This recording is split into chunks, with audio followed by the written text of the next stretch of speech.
Doctor గిండీస్ IAS academy ప్రతిరోజు UPSC APPSC రాసేటువంటి విద్యార్థులకే కాకుండా సమాజంలో మనకు జరిగేటువంటి ప్రతి విషయాన్ని గురించి నేర్చుకోవాలి తెలుసుకోవాలనేటువంటి జిజ్ఞాస ఉండేటువంటి ప్రతి ఒక్కరికి అవసరమైనటువంటి ఈ యొక్క కరెంట్ అఫైర్స్ అనేటువంటి పేరుతో మన తాజా వార్తల్ని ప్రతిరోజు మన ఛానల్ ద్వారా అందిస్తున్నాం. మిమ్మల్ని అభినందిస్తున్న ప్రతిరోజు చూస్తున్నందుకు ఈరోజు కూడా అనేకమైన ముఖ్య విషయాలు ఉన్నాయి. అవి ఏంటో ఒకసారి చూద్దామా. మొట్టమొదటిది తిరుపరకుండ్రం హిల్ కాంట్రవర్సీ అని కనిపించింది. తిరుపరకుండ్రం అంటే మీరందరూ చూసుంటారు. షణ్ముఖుడు సుబ్రహ్మణ్యేశ్వర స్వామి అనేటువంటిది తమిళనాడులో, సౌత్ ఇండియాలో అన్నీ చెప్పచ్చు. ముఖ్యంగా తమిళనాడులో ఈ సుబ్రహ్మణ్యేశ్వర స్వామిని షణ్ముఖుడు అని పిలుస్తారు. అంటే 6 తలలు ఉంటాయని ఉద్దేశంతో 6 తలలుగా ప్రతీకగా మనకు ఉండేటువంటి తిరుత్తణి కావచ్చు, అలాగనే మనకు ఉండేటువంటి తిరుచెందూరు కావచ్చు, పళని కావచ్చు, శక్తిమలై, స్వామిమలై, అలాగనే తిరుపరకుండ్రం అనేటువంటి పేరుతో 6 తలలకు ప్రత్యేకగా భావిస్తారు. స్కంద పురాణంలో కూడా ఇది ఉంటుంది హిందూ మైథాలజీలో. సో అలాంటి ఒక ఈ తిరుపరకుండ్రం అనేటువంటిది ఇప్పుడు ఎగ్జామినేషన్ పాయింట్ ఆఫ్ వ్యూలో ఇక్కడ కాంట్రవర్షియల్గా వచ్చిన ఇష్యూని ఎలా మలుచుకుంటాం ఎగ్జామినేషన్, ఇది మనకు అవసరం. నేను ఇంతకుముందే డిస్క్లైమర్ ఇచ్చినట్టుగా మనకి ఇక్కడ ఈ డాక్టర్ గిండీస్ ఐఏఎస్ అకాడమీ ఏ రిలీజియన్ గురించి, ఏ క్యాస్ట్ గురించి, ఏ పొలిటికల్ పార్టీకి అఫిలియేషన్ ఉండదు, వ్యతిరేకం కాదు. కాబట్టి ఇక్కడ మనం మాట్లాడేది నిష్పక్షపాతకంగా ఒక ఇష్యూ తీసుకున్నప్పుడు ఎగ్జామినేషన్లో విద్యార్థులకు అవసరమైనటువంటి నాలెడ్జ్ని ఇవ్వడానికి ట్రై చేస్తున్నాం. ఆ విషయాన్ని మనం మాట్లాడుతున్నాం. A sacred site at the crossroads of culture and law అని అడిగాం టైటిల్లో. కాబట్టి ఒక పవిత్రమైనటువంటి ఒక క్షేత్రము ఈ తిరుపరకుండ్రం అనేటువంటిది ఏదైతే హిందూ మైథాలజీలో ఒక పవిత్రమైనటువంటి ఒక క్షేత్రంగా భాషిస్తుందో అది ఈరోజు కల్చర్కి లాకి మధ్య క్రాస్ రోడ్స్లో ఉంది అనేటువంటి టైటిల్తో మనం స్టార్ట్ చేస్తాం ఈరోజు ఉన్నటువంటి సెషన్ని. మరి వివరాల్లోకి వెళ్తే ఈ తిరుపరకుండ్రం హిల్ అనేటువంటిది అటు రిలవెంట్గా యూపీఎస్సీకి ఏపీపీఎస్సీకి రిలవెంట్ ఉంది. ఎందుకో చెప్పండి. ఎందువల్లంటే ఇది ఆర్ట్ అండ్ కల్చర్ కావచ్చు. ఇక్కడ మనం ఆర్ట్ అండ్ కల్చర్లో చూసినాం. ఈ ఆర్ట్ అండ్ కల్చర్ కావచ్చు, పాలిటీ కావచ్చు, జియోగ్రఫీ కావచ్చు, సోషల్ ఇష్యూస్, సో అన్ని రకాలకి అవసరమైనటువంటి దాంట్లో దీన్ని రిలేట్ చేసుకోవచ్చు. అంటే మీకు కరెక్ట్గా కానీ ప్లాన్ చేసుకోగలిగితే ఇలాంటి ఇష్యూస్ని ఎగ్జామినేషన్ వాడు అడగడమే కాకుండా ఎంసీక్యూలో మనకు అవసరమైనప్పుడు ఎలా మలుచుకోవాలో ఇప్పుడు డిస్కస్ చేయబోతున్నాం. రైట్. మరి వై ఇట్ మ్యాటర్స్, ఈ తిరుపరకుండ్రం అనేటువంటిది ఏదైతే మనకు షణ్ముఖుడికి ప్రత్యేకగా భావిస్తారో 6వ క్షేత్రంగా, ప్రఖ్యాత క్షేత్రంగా, మొదటి క్షేత్రంగా భావిస్తారు. ఇంకా చెప్పాలంటే అటువంటిది why it was in news. ఈరోజు కూడా పేపర్లో చూసాం. ఈరోజు జూన్ 24. మరి 24th పేపర్లో, హిందూ పేపర్లో చూస్తే ఈరోజు కూడా టీవీకి అధినేత కొత్తగా ప్రమాణ స్వీకారం చేసినటువంటి మరి విజయ్ కుమార్ గారు, ఆయన జోసెఫ్ మరి విజయ్, ఆయన ఏంటంటే సుప్రీంకోర్టుకి వెళ్ళాలనుకున్నాడు. ఎందుకంటే డివిజన్ బెంచ్ ఇచ్చిన దానికి వీళ్ళు పాటించడం లేదు, సుప్రీంకోర్టుకు వెళ్ళాలని ఒక రూలింగ్ పార్టీ అనుకుంటుంది. అందువల్ల మనం ఈ వార్తల్లో దీన్ని చదువుతున్నాం. It is a layered heritage. ఈ తిరుపరకుండ్రం అనేది లేయర్డ్ హెరిటేజ్. అంటే లేయర్స్ అంటే తెలుసు, స్టేజ్ బై స్టేజ్ అంటాం. అలాంటి ఒక చారిత్రకమైనది. ఎందుకంటే హిందూ టెంపుల్ ఉంది, అలాగనే ముస్లిం దర్గా ఉంది, అలాగనే జైన్ రిమైన్స్ ఉన్నాయి. ఇది ప్రస్తుతం ఉండేటి సంఘటన అర్థమైపోయింది మీకు. సో ఇక్కడ చూడగానే ఇది ఒక లేయర్డ్గా, అంటే 3 రకాలైనటువంటి మతాలకు సంబంధించినటువంటి ఇక్కడ ఆనవాళ్ళు ఉన్నాయి. కాబట్టి దీన్ని కాంట్రవర్షియల్గా మలిచేశారు. కాబట్టి ఈ ఇష్యూ మనం ఈరోజు డిస్కస్ చేయాల్సిన అవసరం వచ్చింది. కాబట్టి ఇది ఇండియాస్ కాంపోజిట్ కల్చర్. మన భారతదేశం ఏంటి, ప్లూరల్ కల్చర్. అన్నీ కలిసి ఉన్నాం, భిన్నత్వంలో ఏకత్వం అంటున్నాం, యూనిటీ అండ్ డైవర్స్ అంటున్నాం. సో ఇలాంటి కాంపోజిట్ కల్చర్లో రిలీజియస్ కో ఎగ్జిస్టెన్స్, మనం అన్ని మతాలు కూడా సర్వసమానంగా అన్నీ కలిసి జీవిస్తున్నాం. ఎవరెవరికి లేదు, అందరం కలిసే ఉన్నాం. ఎందుకంటే దీంట్లో ఉండేటువంటిది శతాబ్దాల ఉండేటువంటి వేరే పరిపాలనలో ఉండాలంటే అన్ని రకాల పరిపాలన కలిసిపోయినటువంటి భారతదేశంలో ఈరోజు అన్ని మతాలు కో ఎగ్జిస్టెన్స్లో ఉన్నాయి. ఇలాంటప్పుడు ఇలాంటి కాంట్రవర్షియల్ అయితే వచ్చేటువంటి సమస్యలు ఏంటి, ఎలా పరిష్కారాలు, ఇలాంటివి డిస్కస్ చేయడానికే ఈ సెషన్ మనం చూస్తున్నాం. కాబట్టి ఇక్కడ డిస్ప్యూట్ ఎలా వచ్చిందంటే ఒక రిచువల్ ప్రాక్టీస్ ఉంది. ఆ ప్రాక్టీస్ ఏంటంటే మీరందరూ ఇక్కడ చూస్తున్నారు. కార్తీక మాసం వస్తుంది. కార్తీక మాసం అంటే అందరికీ తెలుసు. మరి కార్తీక మాసం అంటే ఇక్కడ ఏవైతే ఉన్నాయో శైవ క్షేత్రాలు కావచ్చు, ఆ శైవ క్షేత్రాలకు సంబంధించినటువంటి వినాయకుడి గుళ్ళు కావచ్చు, సుబ్రహ్మణ్యేశ్వర స్వామి గుళ్ళు కావచ్చు, శక్తి క్షేత్రాలు ఏం చేస్తారంటే దీపాన్ని వెలిగిస్తారు.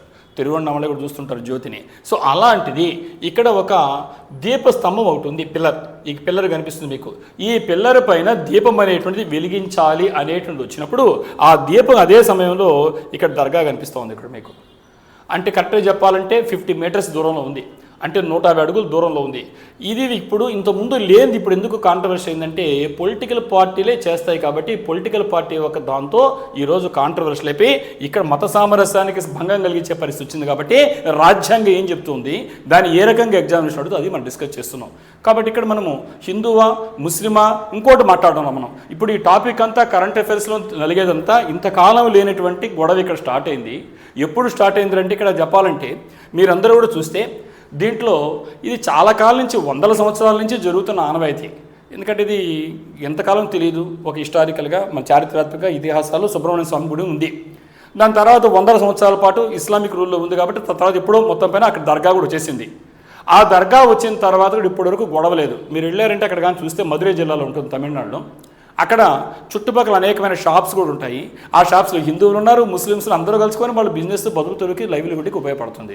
అదే వాళ్ళు బాధపడుతున్నారు, మాకు ఇంతకాలం లేని గొడవ ఇప్పుడు ఈ పొలిటికల్ లీడర్స్ వాళ్ళు వచ్చేసింది మాకు అని బాధపడుతున్నారు.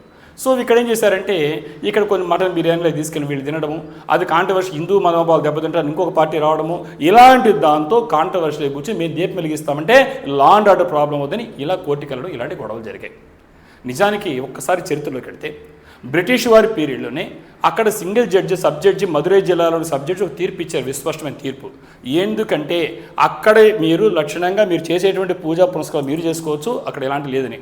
సో ఇలాంటి పరిస్థితుల్లో ఇప్పుడు ఎందుకు కాంట్రవర్సీ ఏంటంటే ఇండిపెండెన్స్ వచ్చింది ఇంతకాలం తర్వాత మొన్న 2025లో డిసెంబర్లో కార్తీక మాసం రాగానే దీపం వెలిగించాలని ప్రయత్నం జరిగినప్పుడు అక్కడ వీళ్ళు అడ్డుకోవడము, అలాగనే వీళ్ళు వెళ్ళిన తర్వాత వచ్చి సింగిల్ జడ్జి దగ్గరికి వెళ్ళినప్పుడు అక్కడ ఎందుకంటే ఎలాంటి ఇబ్బంది లేకుండా ఎందుకంటే రాదు మీరు వెలిగించుకోవచ్చు వీళ్ళు చెప్పడము, ఆ తర్వాత వచ్చి వాళ్ళ అడ్డుకున్న తర్వాత అక్కడ ఉండే దాన్ని వాళ్ళు డివిజన్ బెంచ్కి వెళ్ళడము, డివిజన్ బెంచ్ కూడా ఏమిచ్చిందంటే హిందువులకి సపోర్ట్ చేస్తూ ఇక్కడ ఎందుకంటే చాలా కాలం నుంచి ఇది సుబ్రహ్మణ్య స్వామి ప్రతీకగా ఉంది ఇక్కడ మీరు చేసుకోవచ్చు నిరభ్యంతరంగా చెప్పడము, ఆడ తర్వాత వచ్చే కాళ్ళకి అప్పుడు ఉండేటువంటి ఎలక్షన్స్ దగ్గరకు వచ్చాయి కాబట్టి అప్పుడు ఉండేటువంటి డిఎంకే ప్రభుత్వం ఏం చేసిందంటే ఆ కోర్టు ఆర్డర్ని పక్కన పెట్టేసి మీరు చేయడానికి లేదని అడ్డుకోవడం వల్ల అప్పుడు గొడవ స్టార్ట్ అయింది. అప్పుడు వీళ్ళకు ఉండేటువంటి హిందువులకి సపోర్ట్ ఉండేవాడు కొంతమంది రాజకీయ పార్టీలు అవి ఎంటర్ కావడం. సో ఈ విధంగా వివాదం రాజుకుంది. ఆ వివాదాల జోలికి మనం పోకుండా ఇప్పుడు ఆ ఇష్యూని ఎగ్జామినేషన్లు ఎలా తీసుకోవాలి ఏ రకంగా రాయాలో దీన్ని మనం చూస్తున్నాం. రైట్, ఇప్పుడు మీకు బ్యాక్గ్రౌండ్ అర్థమైంది. ఇక్కడ మనం చూస్తే డైరెక్ట్గా దీన్ని మనం ఎలా చెప్పుకోవచ్చు అంటే ఆర్టికల్ 25 అండ్ ఆర్టికల్ 26 సంబంధించి వాడుకోవచ్చు. అంటే మనం ఫ్రీడమ్ ఆఫ్ రిలీజియన్ గురించి పబ్లిక్ ఆర్డర్ శాంతి భద్రత భంగం కలిగినప్పుడు ఎలాంటి ఆర్టికల్స్లో పాలిటిక్స్ అవుతారు దీన్ని మనం వాడుకుంటాం. రైట్, ఇక్కడ అదేవిధంగా role of courts in balancing rights and heritage protection. అంటే ఇప్పుడు న్యాయస్థానాలు చూస్తున్నాం అన్ని విషయాల్లో నిజంగా చెప్పాలంటే విలక్షణమైన తీర్పులు ఇస్తున్నాయి. సో ఇప్పుడు మనం ఇక్కడ ఈ కోర్టులో రోల్ ఏంటి పాత్ర ఏంటి, ఒక విధంగా ఈ యొక్క ఉండేటువంటి పౌరులకు ఉండేటువంటి హక్కులను పరిరక్షించడంతో పాటుగా హెరిటేజ్ని ప్రొటెక్ట్ చేయాలి. ఈ రెండుకు సంబంధించినటువంటి న్యాయస్థానాల పరిధికి వచ్చినప్పుడు కూడా దాన్ని కూడా మీరు సోషల్ ఇష్యూస్ కాడనో పాలిటిక్ కాడనో జియోగ్రఫీ కాడనో వాటిని ఇలా మనం రిలేట్ చేయడం నేర్చుకుంటాం. కాబట్టి ఈ హిల్ అనేటువంటిది అటు జియోగ్రఫీగా రాకెట్ స్ట్రక్చర్స్ ఉన్నాయి జైంట్ లాంటివి, సేక్రెడ్ ల్యాండ్స్కేప్ ఉంది మరి సుబ్రహ్మణ్య స్వామి, అలాగని ఇక్కడ ఫిజికల్ జియోగ్రఫీ కావచ్చు కల్చరల్ జియోగ్రఫీ కావచ్చు ఇలాంటి క్వశ్చన్స్ ఎగ్జామినేషన్లో రావడానికి అవకాశం ఉంది. దీన్ని మనం చూసుకోవాలి. మరి యూపీఎస్సీ యాంగిల్లో చూసినప్పుడు ఇక్కడ ఇండియన్ కల్చర్ టెంపుల్ ట్రెడిషన్స్ అలాగనే syncretic heritage Jain Buddhist Hindu interaction ఈ మూడింటికి సంబంధించి దీన్ని రిలేట్ చేయడం నేర్చుకోండి. ఎందుకంటే ఈ యొక్క వీడియోలో నేను డీటెయిల్గా పోల్చుకోలేదు, విడిగా డిస్కస్ చేద్దాం. అలాగనే GS2 ఫ్రీడమ్ ఆఫ్ రిలీజియన్ మనకు మత స్వేచ్ఛ ఉంది కదా అది. నెక్స్ట్ పబ్లిక్ ఆర్డర్ అదే సమయంలో శాంతి భద్రతలకు ఎలాంటి భంగం కలగకూడదు దాని గురించి చూడండి. జ్యుడిషియల్ ఇంటర్వెన్షన్ ఇప్పుడే చెప్పాను కోర్టులు ఇప్పుడు ఎందుకంటే సింగిల్ బెంచ్ ఇచ్చినటువంటి తీర్పును సవాల్ చేస్తే డివిజన్ బెంచ్కి వెళ్ళారు. మెడ్రాస్ హైకోర్టు క్లియర్గా తీర్పిచ్చింది. ఇచ్చిన తర్వాత అక్కడ ఉండేటువంటి ప్రభుత్వాలు పాటించడం లేదు, మేము ఆర్డర్ని పక్కన పడేస్తాం అంటున్నాయి పొలిటికల్ అజెండాతో. అప్పుడు ఏం చేస్తున్నారంటే సుప్రీంకోర్టుకి వెళ్తున్నారు. సో మరి కోర్టు జ్యుడిషియల్ ఇచ్చిన తీర్పుని ఉల్లంఘించచ్చా, మరి కోర్టుల తీర్పును కూడా ఉల్లంఘిస్తే నెక్స్ట్ ఎక్కడికి వెళ్ళాలి, ఇలాంటి సమస్యలు ఇప్పుడు స్టార్ట్ అవుతున్నాయి. కాబట్టి ఇక్కడ judicial intervention and constitutional balancing ఎక్కడ కూడా మత సామరస్యాన్ని దెబ్బతిన్నకుండా పరిష్కరించాల్సిన అవసరం ఉంది. కాబట్టి ఇక్కడ మనము ఈ రాజ్యాంగ పరంగా ఏ రకంగా మత సామరస్యాన్ని కాపాడాల్సి వస్తుంది ఇది ఒక ఇష్యూ కేస్ స్టడీ మాత్రమే, ఇలాంటివి మీరు చూడండి. అలాగని ఎస్ఏ కానీ ఎథిక్స్లోకి వెళ్తే ఇక్కడ కో ఎగ్జిస్టెన్స్ ఉన్నాయి మతాలు, అలాగని హెరిటేజ్ కన్జర్వేషన్ ఉంది, కాన్ఫ్లిక్ట్ రెజల్యూషన్ చూడాలి, సో ఇంకా చెప్పాలంటే bigger learning is the model of managing disputed secret sites. ఏదైతే వివాదాలకు వెళ్ళిపోతో అలాంటి క్షేత్రాలని, ఈ పవిత్ర క్షేత్రాన్ని మనం ఏ రకంగా పరిష్కరించుకోవాలని చూడాలి. ఎందుకంటే దీన్ని రకరకాల టైటిల్స్ ఇచ్చారు. ఇది సౌత్ ఇండియాకి అయోధ్య కాబోతుందని టైప్లో, అంటే రాజకీయ ప్రయోజనాల కోసం ఎవరి పాటికి వాళ్ళు రెచ్చగొడుతున్నారు. నేను ఒకటే చెప్తున్నాను, మనమంతా భారతీయులము, సంయమనం పాటిస్తూ ఇక్కడ చట్టాన్ని గౌరవిస్తూ దాని తర్వాత ఏం చేయాలో అందరూ కలిసి కూర్చుంటే ఈజీగా ఏ సమస్య పరిష్కారం అయిపోద్ది ఇలాంటి ఇష్యూకి సంబంధించి. కాబట్టి మరిన్ని వివాదాలు రాకుండా మనం సక్రమంగా భారతీయులంగా ఇది పరిష్కారం కోరుకుంటూ ఈ ఇష్యూని ఎగ్జామినేషన్లో మనం ట్రై చేద్దాం. రైట్, సరే, ఇప్పటి వరకు పాలిటీకి సంబంధించినటువంటి ఒక ఇష్యూతో స్టార్ట్ చేశాను. మరి ఈరోజు ఇది కూడా చూస్తుంటారు మీరందరూ కూడా. Taiwan begins 5-day combat readiness exercise international relations సంబంధించి చూస్తున్నాం. ఈ తైవాన్కి సంబంధించి చైనాకి సంబంధించినటువంటి ఇష్యూ తెలిసి మీకు ఎప్పుడు కూడా అక్కడ డిస్ప్యూట్ ఉంటుంది. ఇప్పుడు కూడా సరిహద్దుల్లో మనకి ఒక దేశానికి ఉండేటువంటి సమస్యలు చాలా ఉంటాయి. ఈ యొక్క ఇంటర్నేషనల్ రిలేషన్స్లో మీరు చదువుతున్నారు చక్కగా, మరి మాస్టర్ మీరు చెప్పారు. సో దాని గురించి చూసినప్పుడు ఈ తైవాన్ ఏం చేసిందంటే 5-day combat readiness exercise examination point of వ్యూలో ఏదైనా ఒక దేశం తనకుండేటువంటి ఒక సామర్థ్యాన్ని మిలిటరీ ఎక్సర్సైజ్ రూపంలో ప్రదర్శిస్తుంది బయటికి. సో ఒక విధంగా చెప్పాలి, తన సన్నద్ధమే కాకుండా పొరుగుదల హెచ్చరిక లాంటిది, మా దగ్గర ఇలాంటి వెపన్స్ ఉన్నాయి, మేము రెడీగా ఉన్నాం, మా మీద మా సార్వభౌమత్వానికి మా సావర్నిటీకి మీరు కానీ అటాక్ చేస్తే ఖబర్దార్ అనేసి హెచ్చరికలు చేయడానికి ఇలా చేస్తుంటాయి సర్వసాధారణం. అదే సమయంలో కొన్ని దేశాలు 2-3 దేశాలు కలిసి 2 దేశాలు కలిసి ఆ 2 కలిసి జాయింట్గా చేస్తుంటాయి. సో అవి చూస్తుంటారు, సంయుక్త విన్యాసాలు, జాయింట్ ఎక్సైజ్ అంటారు. ఇలాంటి ఒక కోడ్ నేమ్ పెడతారు ఆపరేషన్ పేరుతో, అవి ఎగ్జామినేషన్ రావడానికి అవకాశం ఉంది. సో ఆ విధంగా ఈరోజు తైవాన్ ఇండిపెండెంట్గా చేసేటువంటి దీని ఎగ్జామినేషన్ పాయింట్ ఆఫ్ వ్యూలో ఇంటర్నేషనల్ రిలేషన్స్లో ఎలా వాడుకోవాలో మనం చూద్దాం. రైట్, ఈ తైవాన్ అనేటువంటిది launch 5-day combat readiness exercise జరుగుతుంది ఆల్రెడీ. కాబట్టి ఈ ఒక 5 రోజుల పాటు ఈ కాంబాట్ రెడీనెస్ ఎక్సర్సైజ్ అనే పేరుతో, కాంబాట్ అంటే పోరాటం, కాబట్టి నేను సిద్ధంగా ఉన్నాం రెడీనెస్ అని దాంతో విన్యాసాలు చేస్తుంది. దీని ముఖ్యంగా ఉద్దేశం ఏంటంటే ఇంప్రూవింగ్ వార్ టైమ్ ప్రిపేర్డ్నెస్. కాబట్టి యుద్ధ సమయంలో మా సైనికులు సిద్ధంగా ఉన్నారా లేరు అనేటువంటి ఒక ప్రిపేర్డ్నెస్ కోసంగా చేస్తున్నారు. దాంతోపాటుగా ర్యాపిడ్ డిప్లాయ్మెంట్ క్యాపబిలిటీస్, ర్యాపిడ్ అంటే అంత వేగంగా చురుగ్గా మరి ఏదైనా అవసరమైంది ఎక్కడ కావాలంటే అక్కడ మోహరించగలగాలి. సో అలాంటి సామర్థ్యాన్ని మనం చెక్ చేసుకోవడానికి ఆ ఉద్దేశంతో చేస్తున్నారు. అయితే ఇక్కడ మనం గమనించుకోవాల్సింది, ఈ ఇప్పుడు జరిగేటువంటి యొక్క తైవాన్ యొక్క ఈ డ్రిల్ అనేటువంటిది continued Chinese military activity near the island. ఇది మీకు అంతా తెలుసు. ఇక్కడ మనకి ఏమైతే ఈ తైవాన్ స్టేట్ కాడ గమనిస్తే ఇప్పుడు మనకు పాసిబిలిటీ ఏముందంటే ఎస్కలేషన్స్ ఉన్నాయి, ఈరోజు ఉద్రిక్త పరిస్థితులు ఉన్నాయి. చైనా ఏం చేస్తుంది, అక్కడ మిలిటరీ ఎక్సర్సైజ్ చేస్తుంది. ఇదే సమయంలో తైవాన్ చేసేటువంటిది ఒక విధంగా చెప్పాలంటే చైనాకి ఒక హెచ్చరిక లాంటిది, నువ్వు కానీ దాడి చేస్తే మా సైన్యం సిద్ధంగా ఉంది అని చెప్పేటువంటి ఒక దాడిలాగా చెప్పుకోవచ్చు. సో అది మన వార్తల్లో చూస్తున్నాం.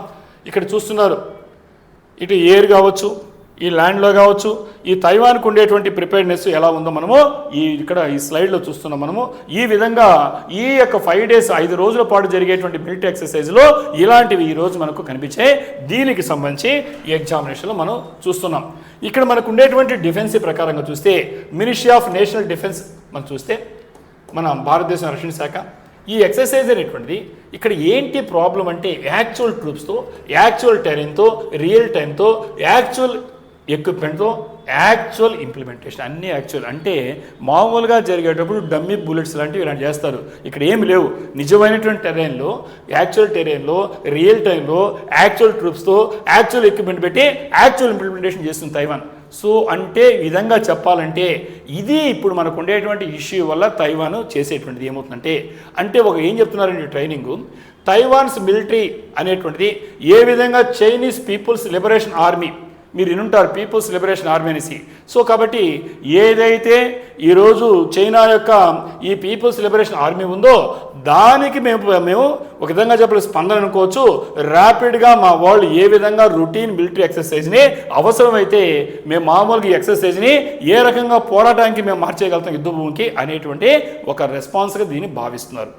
మరి ఈ డిఫెన్స్ ఇండస్ట్రీ అనాలిసిస్ చూస్తే ఈ యొక్క డ్రిల్ అనేటువంటిది, ఈ ఎక్సర్సైజ్ అనేది దేని రిఫ్లెక్ట్ చేస్తుందంటే Taiwan's effort to move away from heavily scripted training events and toward more realistic battlefield scenario. మామూలుగా ఏం చేస్తారు, స్క్రిప్ట్ రాస్తారు, ఎక్సర్సైజ్ ఇలా ఉండాలి, ఇలా ఉండాలి, ఇలా ఉండాలి ఈ డమ్మీని. అలా కాకుండా టోటల్గా రియలిస్టిక్గా చెప్పాలంటే బ్యాటిల్ ఫీల్డ్ సినారియోతో యుద్ధం అవుతుందో అలాంటి దాంతో ఈరోజు తైవాన్ చేస్తున్నట్టుగా మనము చెప్పుకోవడానికి అవకాశం ఉంది. సో అలాగనే మనం చూస్తే ఇక్కడ ఈ మిలిటరీ ప్లానర్స్ ఏమన్నారంటే, ఇక్కడ ఈ గ్రే జోన్ అనేటువంటి యాక్టివిటీస్ ఏమవుతుంటాయో, అంటే ఒక మిలిటరీ అనేటువంటిది ఆ ప్రెషర్ అనేటువంటి చేస్తే ఎక్కడ దగ్గర ఏ క్షణమైనా సరే పీస్ టైంలో శాంతి సమయాలు చేసేటువంటి ఇలాంటి ఎక్సర్సైజ్ అది యుద్ధభూమిగా మారిపోవచ్చు. సో ఈరోజు తైవాన్ చేసేది ఈ కోణంలో చూస్తున్నాం. అంటే మామూలుగా డమ్మీగా కాకుండా రియలిస్టిక్గా ఉండేటువంటి వాడుతున్నారు కాబట్టి దీన్ని మనము చూస్తున్నాం. సో అలాగనే మనం చూసినప్పుడు థర్డ్ ఐటెం కింద మనము ఈరోజు కరెంట్ అఫైర్స్లో థర్డ్ ఐటెం డిస్కస్ చేస్తున్నాం. ఆ థర్డ్ ఐటెం ఏంటంటే Sikkim village achieves 100% native orchid coverage. Orchids అంటే మీకు తెలుసు, ఎందుకంటే ఎక్కడ మనం చూస్తుంటాం, మనం ఇళ్లలో కూడా వాడుతున్నాం అందరం కూడా. అంటే ఫ్లవర్స్ అందంగా కనిపిస్తాయి, ఆర్కిడ్స్ తీసుకొని మనం ఉండేటువంటి టెరెన్స్లోనో ఇళ్లలోనో మనం పెట్టుకుంటాం మన బాల్కనీలో. సో అలాంటి అందమైన పుష్పాలకి ఈరోజు సిక్కిం అనేటువంటి రాష్ట్రంలో ఉండే ఒక విలేజ్ అనేటువంటిది 100% నేటివ్ ఆర్కిడ్ కవరేజ్. అంటే స్థానిక నేటివ్ ఆర్కిడ్స్ని స్థానికంగా దొరికేటువంటి ఆర్కిడ్స్ ఎక్కడి నుంచో తెచ్చుకున్నట్టే కాదు, ఈ అందమైన పుష్పాలని టోటల్గా ప్రతి చోట అంటే మొత్తం నింపేసాం. ప్రతి ఇంట్లో ఈ ఆర్కిడ్స్తో నింపేసి దేశంలోనే మొట్టమొదటి విలేజ్ 100% ఆర్కిడ్ సాధించినటువంటి గ్రామంగా రికార్డు ఎక్కింది. కాబట్టి ఎగ్జామినేషన్లో చాలా ఇంపార్టెంట్ది. సో అది ఎలాగో చూద్దాం. ఆ విలేజ్ పేరు అడగచ్చు ఎగ్జామినేషన్లో. ఆ విలేజ్ పేరు సిర్సే తాంపాంగ్. కాబట్టి సిర్సే తాంపాంగ్ అనే విలేజ్ ఎక్కడుందంటే సిక్కిం స్టేట్లో ఉంది. ఏ డిస్ట్రిక్ట్లో ఉందంటే నామ్చి డిస్ట్రిక్ట్లో ఉంది.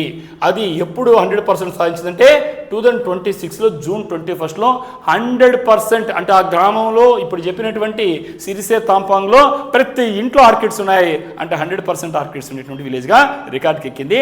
ఎగ్జామినేషన్ ఏదైతే ఫస్ట్ ఇలాంటివి ఎగ్జామినేషన్ వస్తాయి కాబట్టి మీరు చెక్ చేసుకోండి. కాబట్టి 100% నేటివ్ ఆర్కిడ్ కవరేజ్తో ఒక ఆర్కిడ్ విలేజ్గా, అంటే ప్రతి ఇంట్లో ఆర్కిడ్స్ ఉన్నాయి. సో ఆ విధంగా రికార్డులకి ఇప్పుడు చెప్పిన సిర్సే తాంపాంగ్ విలేజ్ రికార్డులకు ఎక్కింది. మరి దీంట్లో ఎవరు ఎలా వచ్చిందంటే రికార్డు లోకల్ యూత్, స్థానికంగా ఉండేటువంటి యువకులు పాల్గొన్నారు.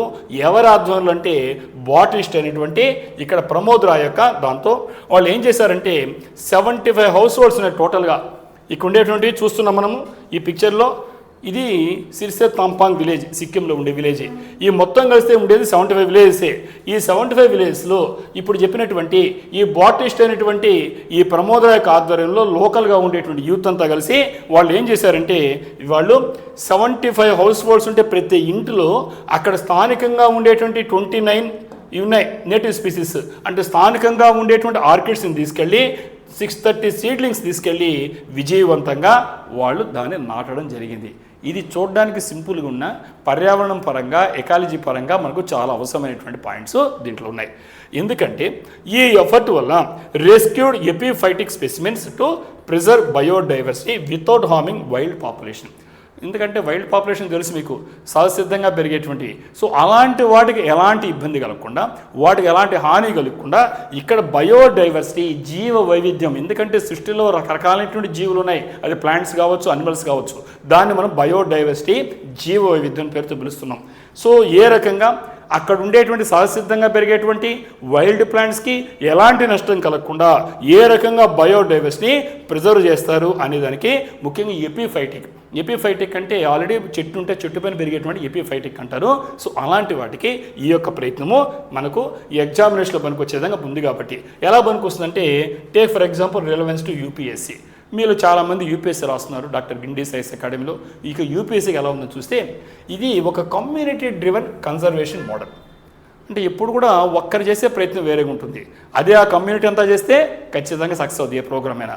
కాబట్టి ఒక కమ్యూనిటీ డ్రివెన్ కన్జర్వేషన్ ప్రోగ్రామ్ చూసాం. ఇప్పుడు అక్కడ ఉండేటువంటి స్థానికంగా ఉండే యూత్ అంతా పాల్గొన్నారు. కాబట్టి ప్రభుత్వం యొక్క ఇనిషియేటివ్ ఇప్పుడు పనికిరావు.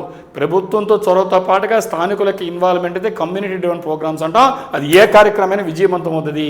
సో ఆ విధంగా చూస్తే ఇది మోడల్గా మనకి ఎక్సలెంట్ కేస్ స్టడీగా పనికొస్తుంది. దేనికంటే అనేకమైన జిఎస్ పేపర్స్కి యూపీఎస్సీలో పనికొస్తుంది. కాబట్టి ఎగ్జామినేషన్లో కమ్యూనిటీ డ్రివెన్ కన్జర్వేషన్ మోడల్స్ అంటే దీన్ని రాసుకోవచ్చు మీరు, ఎగ్జామినేషన్లో పనికొస్తుంది. ఎలా అంటే టేక్ ఫర్ ఎగ్జాంపుల్ జిఎస్ పేపర్ది తీసుకోండి. ఎన్విరాన్మెంట్, బయోడైవర్సిటీ అండ్ ఇకాలజీ ఉంది. కాబట్టి ఎన్విరాన్మెంట్లో వాడచ్చు, బయోడైవర్సిటీ వాడచ్చు, ఇకాలజీ వాడచ్చు. ఎలా అంటే ఈ ఆర్కిడ్స్ అనేటువంటి పుష్పాలు ఉండేటువంటి ఏవైతే ఉన్నాయో ఇవి vital bio indicators of ecosystem health. కాబట్టి మనం ఆరోగ్యంగా ఉన్నామా లేదా కొన్ని ఉంటాయి పారామీటర్స్.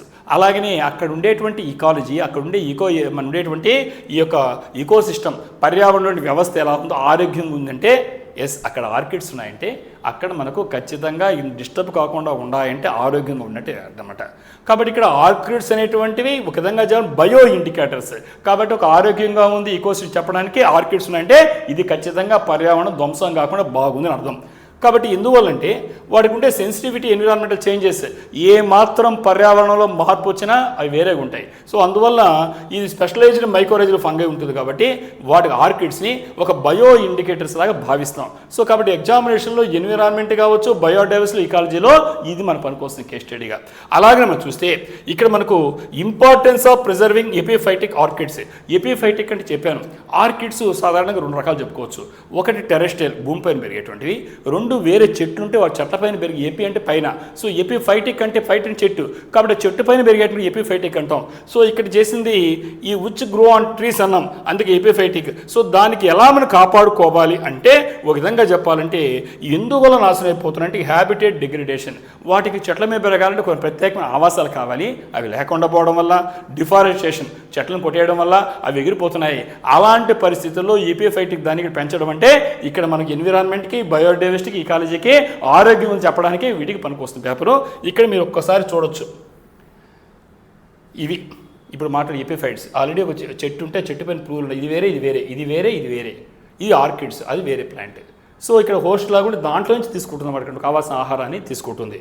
సో అలాగని ఇక్కడ చూస్తున్నాం, ఇక్కడ కూడా చూస్తే ఆల్రెడీ ఒక ట్రీ ఉంది, ఆ ట్రీ పైన పెరుగుతుంది, ఇది ఆర్కిడ్, ఇది ఆర్కిడ్ కాదు ఇది.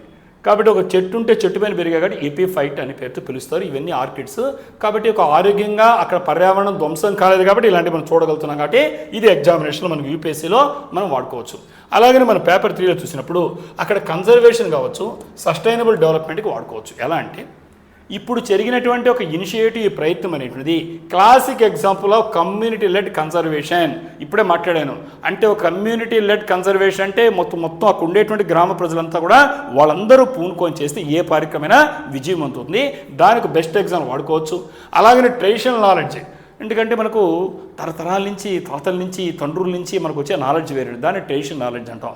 సో కాబట్టి traditional knowledge supplementing scientific guidance. ఇక్కడ గమనించుకోండి, ఆయన బాటనిస్ట్ వచ్చాడు ప్రమోద్ రాయ్, అదే టైంలో అక్కడ ఉండేటువంటి ట్రెడిషనల్ నాలెడ్జ్. కాబట్టి 2 మిక్స్ అయినాయంటే ఏదైనా కూడా పథకం విజయవంతం అయిపోద్ది కమ్యూనిటీగా అయితే. కాబట్టి మన తరతరాల నుంచి వచ్చిన విజ్ఞానానికి సైంటిఫిక్గా ఉండేటువంటి దాంట్లో శాస్త్రీయ కోణంలో చూసుకొని ఆ 2గా చేస్తే ఉంటుంది. ఆ విధంగా best example community driven programme, scientific traditional నాలెడ్జ్కి సైంటిఫిక్ గైడెన్స్తో జరుగుతున్న ప్రోగ్రామ్ వాడుకోవచ్చు. అందుకే దీని ఒక బ్లూ ప్రింట్ లాగా ఒక మార్గదర్శిగా వాడుకోవచ్చు. Rapid development activity with grass roots biotic production. ఎందుకంటే ఈరోజు మనం క్షేత్రస్థాయిలో ఈ బయోడైవర్సిటీ జీవ వైవిధ్యాన్ని రక్షించుకోవాలంటే ఏం చేయాలంటే ఇలాంటి మోడల్స్ మనకి పనికొస్తాయి. అలాగనే జిఎస్ పేపర్ 1లో చూస్తే జియోగ్రఫీకి, ఇండియన్ ఫ్లోరాకి పనికొస్తుంది. ఎందుకంటే సిక్కిం అనేది మీకు అంత తెలుసు, ఇండియాస్ రిచెస్ట్ ఆర్కిడ్ రీజియన్స్ ఎక్కడ ఉన్నాయని ఎగ్జామ్స్ అడగచ్చు, సిక్కింలో ఉన్నాయి. సో అలాగనే మనం చూస్తే అక్కడ చూస్తే 532 of the countries orchid species. భారతదేశంలో ఉండేటువంటి ఆర్కిడ్స్ అని తెలుసు మీకు, ఫ్లవర్స్ వచ్చేట్టు చూసామని. ఇలాంటి ఆర్కిడ్స్ ఎక్కువ ఎక్కడ ఉన్నాయంటే సిక్కింలోనే ఉన్నాయి. అక్కడ 532 రకాలకు సంబంధించినటువంటి సిక్కిం రాష్ట్రం ఉన్నాయి. అలాంటి దానికి వాడుకోవచ్చు. అలాగే మనకి కంపాక్ట్ హిమాలయన్ స్టేట్స్ అంటే ఇవన్నీ కూడా ఈ రాష్ట్రాలన్నీ కూడా ఏ విధంగా ఉంటే దగ్గరగా స్టీప్ ఆల్టిట్యూడ్ గ్రేడియంట్స్లో ఉంటాయి. ఎక్స్ట్రాడినరీ మనకు బొటానికల్ డైవర్సిటీ ఉంది. సో ఈ విధంగా ఇలాంటి కేసులు మనము ఎగ్జామినేషన్లో వాడుకొని చూస్తూ మరి ఏపీపీఎస్సీకి వస్తే ఎలా వాడుకోవాలని మీరు ఇక్కడ ఏపీపీఎస్సీ స్టూడెంట్స్ ఉన్నారు కాబట్టి గ్రూప్ 1 కానీ గ్రూప్ 2 ప్రిపేర్ అవుతున్నారు. మీకు ఒక చిన్న విషయం చెప్తున్నాం. ఈ స్టేట్ లెవెల్ సివిల్ సర్వీసెస్ అంటే మీరందరూ కూడా గ్రూప్ 1 కానీ గ్రూప్ 2నే స్టేట్ లెవెల్లో ఉండేటువంటి సివిల్ సర్వీస్ అంటాం. ఇక్కడ ఆస్పిరెంట్స్కి ముఖ్యంగా చెప్పాలంటే ఈ అచీవ్మెంట్ అనేటువంటిది ఒక విధంగా చెప్పాలంటే స్టేట్ పాలసీ, అలాగే ఈకో టూరిజం, లోకల్ బయోడైవర్సిటీ మేనేజ్మెంట్కి సంబంధించి మీరు దీన్ని డైరెక్ట్గా టేక్ అవేస్గా తీసుకోవచ్చు. కాబట్టి చెక్ చేసుకోండి ఎలా వస్తాయి. అలాగే మనకు పేపర్ 2లో, పేపర్ 3లో సైన్స్ అండ్ టెక్నాలజీ, ఎన్విరాన్మెంట్ ఉన్నాయి. సో దానికి సంబంధించి practical application of insight or semi wild conservation అంటాం. అంటే వైల్డ్ కన్జర్వేషన్ అంటే ఫారెస్ట్లో, ఇక్కడ మనకు వేరే గ్రామాలు. మనకు సెమీ వైల్డ్ అంటే మనకు ఆల్మోస్ట్ మనకు ఈ యొక్క ఇళ్లలోకి తీసుకొచ్చే ఇలాంటి ప్లాంట్స్ని సెమీ వైల్డ్ కన్జర్వేషన్కి ఒక ప్రాక్టికల్ అప్లికేషన్గా వాడుకోవచ్చు. కాబట్టి ఇక్కడ మనం చూస్తే ఈ నేటివ్ ఫ్లోరా అనేటువంటిది ఇక్కడ మనం చెప్పాలంటే ఈ హ్యూమన్ హ్యాబిటేషన్లో హౌస్ హోల్డ్స్ పెరుగుతుంది, అది ఇంపార్టెంట్. మన ఎక్కడ పెంచడం వల్ల మన ఇళ్ళలో చెట్లు ఉంటాయి, ఆ చెట్ల మీద పెంచుతారు అన్నమాట వీళ్ళు. సో కాబట్టి ఈ విధంగా దీన్ని మన ఏబిపిసి కూడా మలుచుకొని వాడుకోవచ్చు. అలాగనే ముఖ్యంగా చెప్పాలంటే ఇప్పుడు ఈ ఇష్యూని స్టేట్ బయోడైవర్సిటీ టూరిజంకి వాడుకోవచ్చు. ఎందుకంటే ఇక్కడ సిక్కిం అనేది highlighted it's rich native and hybrid orchid wealth, it's 50 years of statehood. కాబట్టి సిక్కింకి ఎంత వచ్చింది, మనకి స్వాతంత్రం వచ్చే మన ఫార్మేషన్ ఎంతకాలం అయింది, 50 years అయింది. కాబట్టి సిక్కిం అనేటువంటి రాష్ట్రం ఏర్పడి 50 years అయిన తర్వాత స్టేట్హుడ్ సాధించిన తర్వాత అక్కడ హైబ్రిడ్ యొక్క మనకు ఉండేటువంటి ఆర్కిడ్ వెల్త్, అంటే రకరకాల ప్రయోగాలతో రకరకాలైన ఆర్కిడ్స్ తయారైనాయి. అలాగనే మనకుండే రిచ్ నేటివ్ ఉండేటువంటి ఈ ఉండేవి స్థానికంగా పెరిగే ఆర్కిడ్స్. దీన్ని మన ఏపీపీఎస్సీ ఆస్పిరెంట్స్ ఎలా గుర్తుపెట్టుకోవాలంటే ఎగ్జాంపుల్ ఫర్ ఎస్ఏఆర్ మెయిన్స్ క్వశ్చన్స్లో వాడుకోవచ్చు. ఎలా అంటే మనం ఈకో టూరిజం మనం చూస్తున్నాం, రాష్ట్ర ప్రభుత్వం రకరకాల టూరిజం ఉంటుంది. ఈకో టూరిజం అంటాం, కల్చరల్ టూరిజం అంటాం, రకరకాల పేర్లతో పిలుస్తాం. సో కాబట్టి అక్కడ ఉండే ప్రత్యేకమైన సంస్కృతిని కల్చరల్ టూరిజం అంటాం. ఒక పర్యావరణ పరంగా చూస్తే ఈకో టూరిజం అంటాం. కాబట్టి ఇక్కడ ఈకో టూరిజంకి ఇక్కడ మనము ఈ protecting the eastern Ghats rich biodiversity, eastern Ghats తెలిసి మీకు తిరుమల కొండల కానీ ఈస్టర్న్ ఘాట్స్ అంటున్నాం, జియోగ్రఫీ చదువుతున్నారు.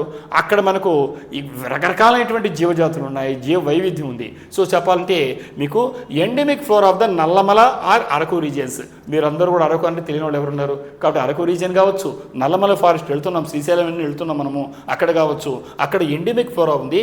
కాబట్టి ఈస్టర్న్ ఘాట్స్లో ఉండేటువంటి తూర్పు కనుమల్లో ఉండేటువంటి అత్యంత గొప్పదైనటువంటి జీవ వైవిధ్యానికి మనం ఈ విధంగా రక్షించుకోవాలి. ఈకో టూరిజం పనికి వస్తుంది. ఈ విధంగా ముఖ్యంగా మనము కొత్తగా మనం అనేక ఇబ్బందులు పడుతున్నాం. ఈ రాష్ట్రం ఏర్పడిన తర్వాత ఈ టూరిజం రంగానికి సంబంధించి ఎలా అట్రాక్ట్ చేసుకోవచ్చు అనే దానికి దీన్ని మనం వాడుకోవచ్చు. అలాగనే కమ్యూనిటీ బేస్డ్ సస్టైనబుల్ లైవ్లీహుడ్, ఎప్పుడైతే మనకు ఇక్కడ లోకల్ సెల్ఫ్ గవర్నమెంట్ అంటే గ్రామ పంచాయతీ తెలుసు, మీ పిఆర్ఐ చదివారు, పంచాయతీరాజ్ ఇన్స్టిట్యూషన్స్ యొక్క ఎవల్యూషన్ చదివారు. ఈ గ్రామ పంచాయతీలు అనేది కానీ ఈ ఫారెస్ట్ డిపార్ట్మెంట్లు వీళ్ళు లోకల్ కమ్యూనిటీస్, రకరకాల ట్రైబల్ పీపుల్ ఉంటారు, స్థానికంగా ఉండే ప్రజలు ఉంటారు. కాబట్టి ఇలాంటి ప్రాంతాల్లో లోకల్ కమ్యూనిటీస్ ఇన్వాల్వ్ చేసుకొని వాళ్ళకి ఈ ఎండేంజర్డ్ ఎండమిక్ నేటివ్ ప్లాంట్స్కి సిటిజన్ సైన్స్ అవగాహన కల్పించి ఏ రకంగా పర్యావరణానికి ఎలా ప్రాముఖ్యత ఉంది అని చెప్పేసి వాళ్ళకుండే ట్రెడిషనల్ నాలెడ్జ్కి మనకుండే సిటిజన్ సైన్స్ కానీ మిక్స్ చేయగలిగితే డెఫినెట్గా అది వాళ్ళకి ఎంప్లాయ్మెంట్ ప్రొవైడ్ చేయగలుగుతుంది. ఈ ఫారెస్ట్ డిపార్ట్మెంట్ ప్లస్ మనకుండే గ్రామ పంచాయతీ రెండు చేస్తే సిటిజన్ సైన్స్ ఇవ్వగలిగితే, శాస్త్రీయ పరిజ్ఞానం ఇవ్వగలిగితే డెఫినెట్గా మంచి మోడల్ అవుతుంది. కాబట్టి మన ఆంధ్రప్రదేశ్కి ఇది ఈకో టూరిజంకి పనికొచ్చేటువంటి ఐటెం కింద ఏపీపీఎస్సీ వాళ్ళు గుర్తుపెట్టుకోండి. మరి ఈరోజు 4th ఐటెం మీరందరూ కూడా జియోగ్రఫీ చదువుతున్నారు. Glacial lakes expansion in Arunachal Pradesh. Arunachal ప్రదేశ్లో గ్లేషియల్ లేక్స్, గ్లేషియర్స్ అంటే మంచు, ఈ మంచు సరస్సులు అనేటువంటిది ఎక్స్పాండ్ అవ్వడం, విస్తృతి పెద్ద అవుతూ ఉన్నాయి. ఇది ముఖ్యంగా 4 చాలా ప్రమాదకరంగా ఉన్నాయి. ఆ 4 కాకుండా చాలా ఉన్నాయి, డిస్కస్ చేయబోతున్నాం. ఇది మనకు జియోగ్రఫీకి మనకు వచ్చేటువంటి ఐటెం ముఖ్యంగా. సో దాని గురించి అనేక ఐటమ్స్ వస్తాయి పేపర్స్లో, మేము చెక్ చేద్దాం. ఇక్కడ ఇటీవల ఏం జరిగిందంటే శాటిలైట్ స్టడీ ఒకటి జరిగిందమ్మా జూన్లో. ఎవరు కండక్ట్ చేశారంటే సుహోరా టెక్నాలజీస్. ఈ యొక్క నేమ్ గుర్తుపెట్టుకోండి, సుహోరా టెక్నాలజీస్. వాళ్ళు ఏం చేశారంటే ఈ ఉపగ్రహ ఛాయాచిత్రాలు పైన శాటిలైట్ పంపిస్తాం, అక్కడి నుంచి ఫోటోలు తీశారు. తీస్తే దాంట్లో మనకి ముఖ్యంగా ఈ హై రిస్క్ గ్లేషియల్ లేక్స్ అంటాం, అంటే చాలా ప్రమాదం, దీనికి గ్రేడింగ్ ఇస్తారు, ఎంత ఉంది, రిస్క్ ఉందా, హై రిస్క్ ఉందా, అట్లా ఉంటాయన్నమాట. సో దాంట్లో చూస్తే 4 out of 5 high risk glacial lakes. ఈ 5 హై రిస్క్ అంటే వాటిలో 4 ముఖ్యంగా ఎక్కడున్నాయంటే ఈ తవాంగ్ డిస్ట్రిక్ట్, అరుణాచల్ ప్రదేశ్లో తవాంగ్ డిస్ట్రిక్ట్లో మాగోచు బేసిన్లో ఇవి ఇక్కడ ఏంటంటే ఎక్స్పాండ్ అవ్వడం గమనించారు. పాస్ట్ డికేడ్ నుంచి, గత 10 సంవత్సరాల నుంచి చూస్తే డేటాని, అంతకుముందు ఎలా ఉంది డేటా తీస్తూనే ఉంటారు, అబ్జర్వ్ చేస్తుంటారు. అలా చూస్తే ఇక్కడ ముఖ్యంగా ఈ సాన్హాపో లేక్ అనేది ర్యాపిడ్గా పెరుగుతుంది. ఎంత పెరుగుతుందంటే మనం 2016లోనే మనం చూసాం, ఇప్పట్లో మనం 26 అంటే 10 ఏళ్లలో చూస్తే 56 హెక్టార్ నుంచి 89 హెక్టార్స్కి, అంటే 16 నుంచి మనకు 26 10 ఏళ్ళు పట్టింది డికేడ్. ఒక 10 సంవత్సరాలు ఎంత పడింది, 56 హెక్టార్స్ నుంచి 18 హెక్టార్స్, అంటే విపరీతంగా లేక్ పెరుగుతుంది. ఇది జియోగ్రఫికల్గా ఎంత సిగ్నిఫికెంట్ ఫ్యాక్టర్ మీకు జియోగ్రఫీ చదువుతున్నారు కాబట్టి మీకు అంతా తెలుసుంటుంది. ఆ లేక్ యొక్క ఫోటో చూడండి, ఉపగ్రహ చిత్రం ఇది లేక్, గ్లేషియల్ లేక్. అంటే ఒక గ్లేషియల్ లేక్ ఏమవుతుంది, దాని తర్వాత డీటెయిల్స్ చూద్దాం. ఇక్కడ మనం చూసినప్పుడు ముఖ్యంగా టోటల్గా హై రిస్క్ లేక్స్ ఎన్ని ఉన్నాయంటే 27 ఉన్నాయి. 27 glacial lakes identified across 5 district. కాబట్టి అరుణాచల్ ప్రదేశ్లో ఉండేటువంటి 5 జిల్లాల్లో మొత్తం టోటల్గా 27 గ్లేషియల్ లేక్స్ ఐడెంటిఫై చేశారు. డిస్ట్రిక్ట్ యొక్క డిస్ట్రిబ్యూషన్ చూస్తే ఇవన్నీ మీరు గుర్తుపెట్టుకోకపోయినా ఐడియా ఇన్ఫర్మేషన్ ఇస్తున్నాను మీకు నేను. ఇక్కడ తవాంగ్ అనేటువంటి డిస్ట్రిక్ట్లో 6 ఉన్నాయి, దిబాంగ్ వ్యాలీలో 16 ఉన్నాయి, అలాగనే అంజో అనే చోట 3 ఉన్నాయి, కురుంగ్ కొమెలో 1 ఉంది, షీ యమో అనేటువంటి జిల్లాలో 1 ఉంది. అరుణాచల్ ప్రదేశ్లో టోటల్గా ఈ విధంగా 27 గ్లేషియర్ లేక్స్ని ఐడెంటిఫై చేయడం జరిగింది. ఈ టోటల్ గ్లేషియర్ లేక్స్ చూసినప్పుడు ఈ చిన్నగా కాకుండా ఈ 27 పెద్దవి కాకుండా చిన్న హై రిస్క్ అనమాట ఇవి.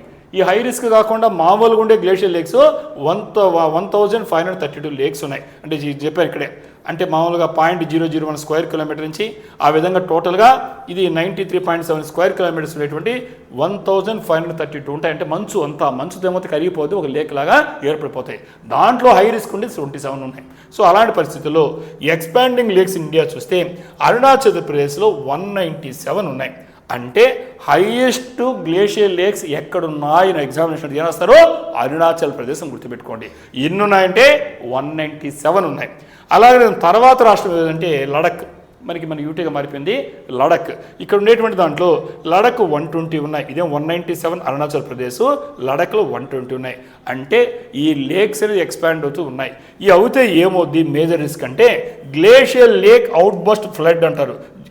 GLOF మీరు వింటారు, ఆల్రెడీ జియోగ్రఫీలో వింటున్నారు.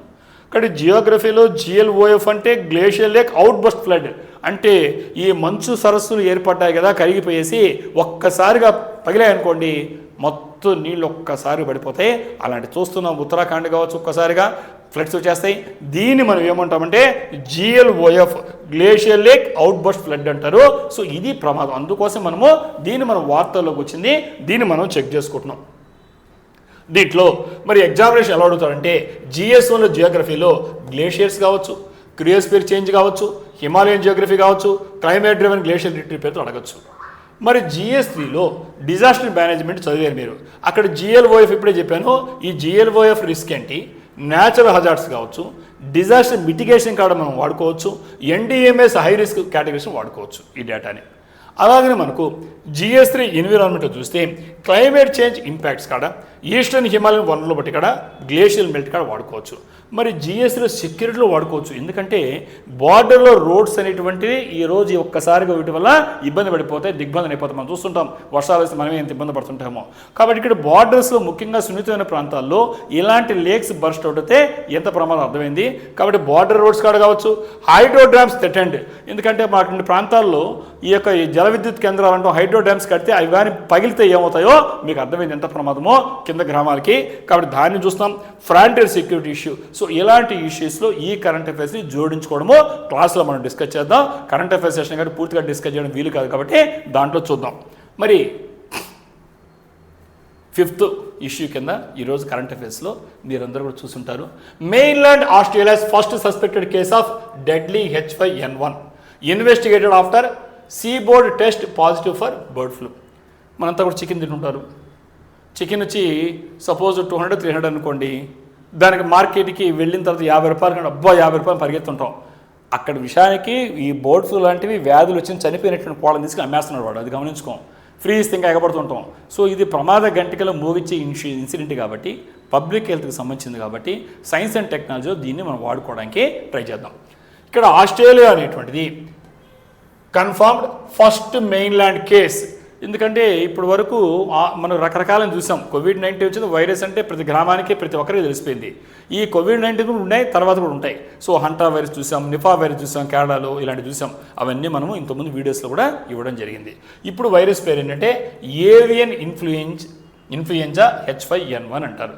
కాబట్టి ఏవియన్ అంటే ఇన్ఫ్లుయెంజా అంటే నీకు ఒక రకం జలుబు వస్తే ఇన్ఫ్లుయెంజా అంటుంటాం కదా. ఈ కోళ్ళకు వచ్చేటువంటి జబ్బు, ఈ బర్డ్స్ లాంటి వాటికి దాన్ని June 20th 26లో ఇక్కడ బ్రౌన్ స్కోవా అనే దాంట్లో చనిపోయబడింది. ఎక్కడ పడిపోయినదంటే ఇప్పుడు చెప్పినటువంటి ఆస్ట్రేలియాలో ఉండేటువంటి కేప్ లేక్ గ్రాండ్ నేషనల్ పార్క్లో ఇక్కడ ఈ బ్రౌన్ స్కోవా అనేటువంటి ఒక బ్రౌన్ అంటే మనకు గోధుమ రంగులో బ్రౌన్ కలర్లో ఉంటే ఒక స్కోవా అంటే బర్డ్ అనుకోండి, పెద్ద పక్షి, పెద్ద సైజు పక్షి. ఈ పక్షి, ఈ బర్డ్ అనేటువంటి సముద్ర పక్షి, ఇది చచ్చిపోయి పడింది. ఎక్కడ ఈ పార్కులో ఏముందని పడేసేవాళ్ళు వేరే చోట అయితే. అక్కడ ఏమన్నా చనిపోతే దానికి సంబంధించిన అటవీ అధికారులు జూ పార్క్ సంరక్షకులు దాన్ని టెస్ట్కి పంపిస్తారన్నమాట. అప్పుడు ఏం బయటపడిందంటే ఇప్పుడు చెప్పినటువంటి ఏవియన్ ఇన్ఫ్లుయెంజా H5N1 బయటపడింది. ఇది చాలా ప్రమాదకరమైనటువంటి ఒక వైరస్ సంబంధించి అటాక్ అయ్యి చెప్పి అర్థమైందనమాట. ఎక్కడ జరిగిందంటే ఇది చెప్పాలంటే ఇక్కడ మనకు సౌత్ ఈస్ట్ ఆఫ్ పెర్త్ ఉంది. మనకి ఈ ఆస్ట్రేలియాలో మెయిన్లాండ్లో పెర్త్కి 700 కిలోమీటర్స్లో ఉండేటువంటి ఎస్పెరెన్స్ దగ్గర ఈ కేప్ లేక్ గ్రాండ్ నేషనల్ పార్క్లో ఈ ఇన్సిడెంట్ జరగడం జరిగింది. కాబట్టి ఈ వైరస్ని దాని రకాలు అడిగితే ఎగ్జామినేషన్లో ఇది గుర్తుంటుంది. క్లేడ్ 2.3.4.4b H5N1 లినియేజ్ అంటారు దీన్ని. కాబట్టి మనం కోవిడ్-19లో కూడా చూసాం అన్ని దాంట్లో స్టేజ్ అంటారు వాటిని. సో ఆ రకం ఏంటి ఎగ్జామినేషన్ అడిగినప్పుడు ఇది గుర్తుపెట్టుకోండి, క్లేడ్ 2.3.4.4b H5N1 లినియేజ్ అంటాం. సో ఈ రకానికి సంబంధించి ఐడెంటిఫై చేశారు వైరస్ని. ఎవరు చేశారంటే commonwealth scientific and industrial research organisation. మనం ఇక్కడ సిఎస్ఆర్ ఫెలోషిప్ తీసుకుంటారు, మీకు ఐడియా ఉంటుంది. సో అక్కడిక్కడ కామన్వెల్త్కి సంబంధించినటువంటి scientific and industrial research organisation CSIRO అంటారు, వాళ్ళ ఆధ్వర్యంలో చేస్తే ఇది ఏ రకమైన వైరస్ అంటే ఈ రకమైన వైరస్ ఉంది. ఏంటిది? Clade 2.3.4.4b H5N1 lineage. ఎగ్జామినేషన్లో ABCD ఎలా పెట్టించినప్పుడు మీరు కరెక్ట్గా గుర్తుపెట్టుకోవడం మీకు రాయొచ్చు. నెక్స్ట్ ఈ బ్రౌన్ స్కోవా అంటే ఇప్పుడు చెప్పాను పక్షి ఇది ఫస్ట్ ఎక్కడ జరిగింది? ఇది June 14th జరిగితే దాని తర్వాత సెకండ్ బాడీ కూడా కనిపించింది. అది ఎక్కడంటే నార్థరన్ జైంట్ పెట్రోల్ దగ్గర, అది కూడా సేమ్ రీజియన్లో June 18th చనిపోవడం అక్కడ కనిపించింది. అంటే ఇది కూడా పాజిటివ్గా H5N1కి వచ్చింది ఈ క్లేడ్కి. అంటే ఇది ఒక చోట కాదు 2 వచ్చాయి కాబట్టి ఇట్లా స్టార్ట్ అయింది కోవిడ్ కూడా. జాగ్రత్త పడాలని చూపిస్తున్నాం. ఇక్కడ చూస్తున్నాం bird blood test for viral infection H5N1 avian influenza అంటున్నారు. ఈ విధంగా వాటికి ఉండేటువంటి బ్లడ్ శాంపిల్ తీసుకొని టెస్ట్ చేసి అప్పుడు మనం వైరస్ని నిర్ధారిస్తారు. పాజిటివ్ వచ్చాయి కాబట్టి దీని గురించి డిస్కస్ చేయాల్సి వచ్చింది. కాబట్టి ఈ 2 బర్డ్స్ కూడా చూస్తే ఇప్పుడు చనిపోయిన 2 కూడా ఎక్కడున్నాయంటే సౌత్ వెస్టర్న్ ఆస్ట్రేలియాలో ఉన్నాయి. ఆస్ట్రేలియా అనేటువంటి ఇంతకుముందు కూడా వచ్చింది దానికి H5N1 అనేది ఎక్కడ హార్ట్లాండ్లో వచ్చింది. హార్ట్లాండ్ అంటే ఏంటిది? ఈ సబ్ అంటారు ఆస్ట్రేలియన్ టెరిటరీ. అయితే ఇప్పుడు వచ్చింది మెయిన్ల్యాండ్. ఇంతకుముందు ఒక దీవిలాగా రావడం వేరే, ఇప్పుడు మెయిన్ల్యాండ్కి వచ్చింది కంటే ఓహో ఈ వైరస్ వచ్చేస్తుంది అని మన ప్రమాద గంటికలు మోగించింది కాబట్టి డేంజర్ బెల్స్ని ఇప్పుడు అలర్ట్ అవ్వాల్సి వచ్చింది. కాబట్టి ఇక్కడ మనకు ఎప్పుడైతే మెయిన్ల్యాండ్లో కనిపించిందో గతంలో అంటే ఎక్కడ ఉండింది, ఇప్పుడు మెయిన్ల్యాండ్లో వచ్చింది కాబట్టి ఐలాండ్లో కాకుండా tight and biosecurity measures at farms. ఏవైతే ఈ పక్షులు పెంచేటువంటి ఏమైనా కావచ్చు, డక్స్ కావచ్చు, ఇలాంటి వాటిలో ఈ ఫార్మ్స్ కాడ ఈ బయోసెక్యూరిటీ మెజర్స్ ఏమవుతున్నాయో టైట్ అయిపోయినాయి. అలాగనే టెస్టింగ్ ఆఫ్ షోర్ బోర్డ్స్, ఈ మామూలు తీర ప్రాంతాల్లో పక్షులను పరీక్షించడం మొదలుపెట్టారు. వ్యాక్సినేషన్ ఆఫ్ వల్నరబుల్ స్పీసీస్, ఏవైతే కొంచెం ప్రమాదంగా ఉన్నాయో అలాంటి అంతరించిపోయిన జాతుల్ని వాడు వ్యాక్సినేషన్ మొదలుపెట్టారు. అలాగనే ఎమర్జెన్సీ రెస్పాన్స్ ఎక్సైజ్ కూడా మొదలుపెట్టారు. సో ఇలాంటివి ఈరోజు జరిగినాయి. మరి ఈరోజు మనం 24th, మరి ఈ వీడియో చేసినప్పుడు 22nd. అప్పటి వరకు మనం చూస్తే not found evidence of mass mortality in wildlife or spread to poultry or agriculture system. Sir వ్యవసాయ క్షేత్రాలకి అని వచ్చేసాయా, పౌల్ట్రీ కానీ వ్యాపించిందా అంటే ఇప్పటి వరకు అయితే అలాంటి చావులు లేవు. కానీ 2తో మటుకు ఉంది. ఇది ఇన్ఫర్మేషన్, లేటెస్ట్ ఇన్ఫర్మేషను. కాబట్టి వైరస్ల గురించి ఎగ్జామినేషన్ అడగడానికి అవకాశం ఉంది. ఎలా వస్తాయి, ఏ వ్యాధి వస్తాయి, ఎక్కడ గమనించారు, ఇలాంటి అడుగుతున్నాడు కరెంట్ అఫైర్స్లో. ముఖ్యంగా యూపీఎస్సీ వాళ్ళు చాలా జాగ్రత్త ఇలాంటి ఎప్పుడప్పుడు అప్డేట్ చేసుకోండి. ఇక్కడ చూస్తున్నాం quarantine area avian influenza keep out అని చెప్పారు. కాబట్టి ఇక్కడ చూస్తున్నాం కోవిడ్ వైరస్ మధ్య తీసినట్టుగానే వాటికి ఎలా తీస్తున్నారు. కాబట్టి చాలా జాగ్రత్తగా ఎగ్జామినేషన్లో ప్రిపేర్ కాండి. ఇప్పుడు ఎకానమీకి సంబంధించి ఒక మంచి ఇష్యూ. యాక్చువల్గా దీన్ని ఒక ప్రత్యేకమైన వీడియో రూపంలో విద్యార్థులకు ఇవ్వాల్సిన అవసరం ఉంది. మరి దీంట్లో కరెంట్ అఫైర్స్ భాగంగా హెడ్లైన్స్లో మనకి హిందీలో చూసాం. మూడీస్ రేటింగ్స్ విన్నారా? Flagged India's water management framework as fragmented and ఇన్ఫ్లెక్సిబుల్ అన్నాడు. అసలు మూడీస్ రేటింగ్ అంటే ఏంటి? జాన్ మూడీ అనే అతను, ఇది ప్రపంచంలో మనకి ఎలా అయితే మన బ్యాంక్కి వెళ్ళాం, లోన్కి వెళ్ళినప్పుడు సిబిల్ రేటింగ్ పేరుతో నీకు ఇంతకుముందు నువ్వు లోన్ తీసుకొని కట్టున్నావా లేదా, ఈఎంఐలు ఎగ్గొడుతున్నావా, డిలే అవుతున్నావా, ఇలా చూసి సిబిల్ రేటింగ్ పేరుతో నీకు అప్పులు ఇస్తారు బ్యాంకులు. ఇలాగనే మన వ్యక్తులుగా కాకుండా ప్రభుత్వాలే అప్పులు చేస్తే ఎక్కడి నుంచి తెచ్చుకోవాలంటే, సో అలాంటి వాటికి ప్రపంచవ్యాప్తంగా ఒక క్రెడిబుల్గా ఉండేటువంటి సిబిల్ రేటింగ్ మనం అంటామో అలాగ తీసేటువంటి రేటింగ్ పేరే మూడీస్ రేటింగ్. ప్రపంచంలో 3 ఉంటే 3లో ఇది టాప్లో ఉండేటువంటి దాంట్లో. సో కాబట్టి ఈ రేటింగ్ అని జాన్ మూడీ పెట్టాడు ఒక దాన్ని. ఈరోజు మనం దీన్ని మూడీస్ రేటింగ్ అనే పేరుతో ప్రపంచవ్యాప్తంగా ఏ దేశం ఇవ్వగలుగుతుందో అప్పు ఇచ్చాం, ఈ అప్పుకి ఎంత ఇంట్రెస్ట్ ఇవ్వచ్చు, తక్కువ ఇవ్వచ్చు, ఎక్కువ ఇవ్వచ్చా, ఎందుకంటే బాగా ఉన్నాయి, మనం వెంటనే కూర్చొని రిస్క్ లేదు కాబట్టి మనం తక్కువ వడ్డీ కూడా చేస్తాం. ఈ రేటింగ్ సరిగా లేదు, ఎక్కువ అప్పులు పుట్టుకున్న టైంలో. కాబట్టి ప్రభుత్వాలకు వచ్చేటువంటి అప్పులు, ప్రభుత్వం కావచ్చు, కార్పొరేట్ సంస్థలు కావచ్చు, ఇలాంటి వాటికి ఈ మూడీస్ రేటింగ్ అనేటువంటిది చాలా ఇంపార్టెంట్. ఇలాంటి ఎగ్జామినేషన్లో రావడం అవకాశం ఎకానమీలో మీకు తెలియని ఐటెం కాబట్టి దీన్ని మాట్లాడుతున్నా. 117 years క్రితం స్థాపించినటువంటి జాన్ మూడీ స్థాపించిన ప్రపంచ ప్రఖ్యాతి అయినటువంటి రేటింగ్ సంస్థ మూడిట్లో ఒకటే ఇప్పుడు మాట్లాడేటువంటి మూడీస్ రేటింగ్. ఈ మూడీ రేటింగ్ అనేటువంటిది ఏంటి అంటే opinion on the credit risk of a borrower. కాబట్టి నేను తీసుకుంటున్నావు వాడికి సంబంధించి కావచ్చు, ఫైనాన్షియల్ ఆబ్లిగేషన్ కావచ్చు, indicating the likelihood of default or potential financial loss. కాబట్టి వీడు ఎగ్గొట్టేస్తాడా, కడతాడా, తీసుకున్న అప్పుని అని దానికి ఇచ్చేటువంటి ప్రపంచ ప్రఖ్యాతిగానండి రేటింగ్. ఈ మూడీ రేటింగ్ అనేటువంటి ఏం చేస్తాయంటే credit worthiness of issuers and their financial obligations ఏంటో చూస్తాయి. అలాగనే మనకు చెప్పాలంటే relative risk of default and expected loss in case of default.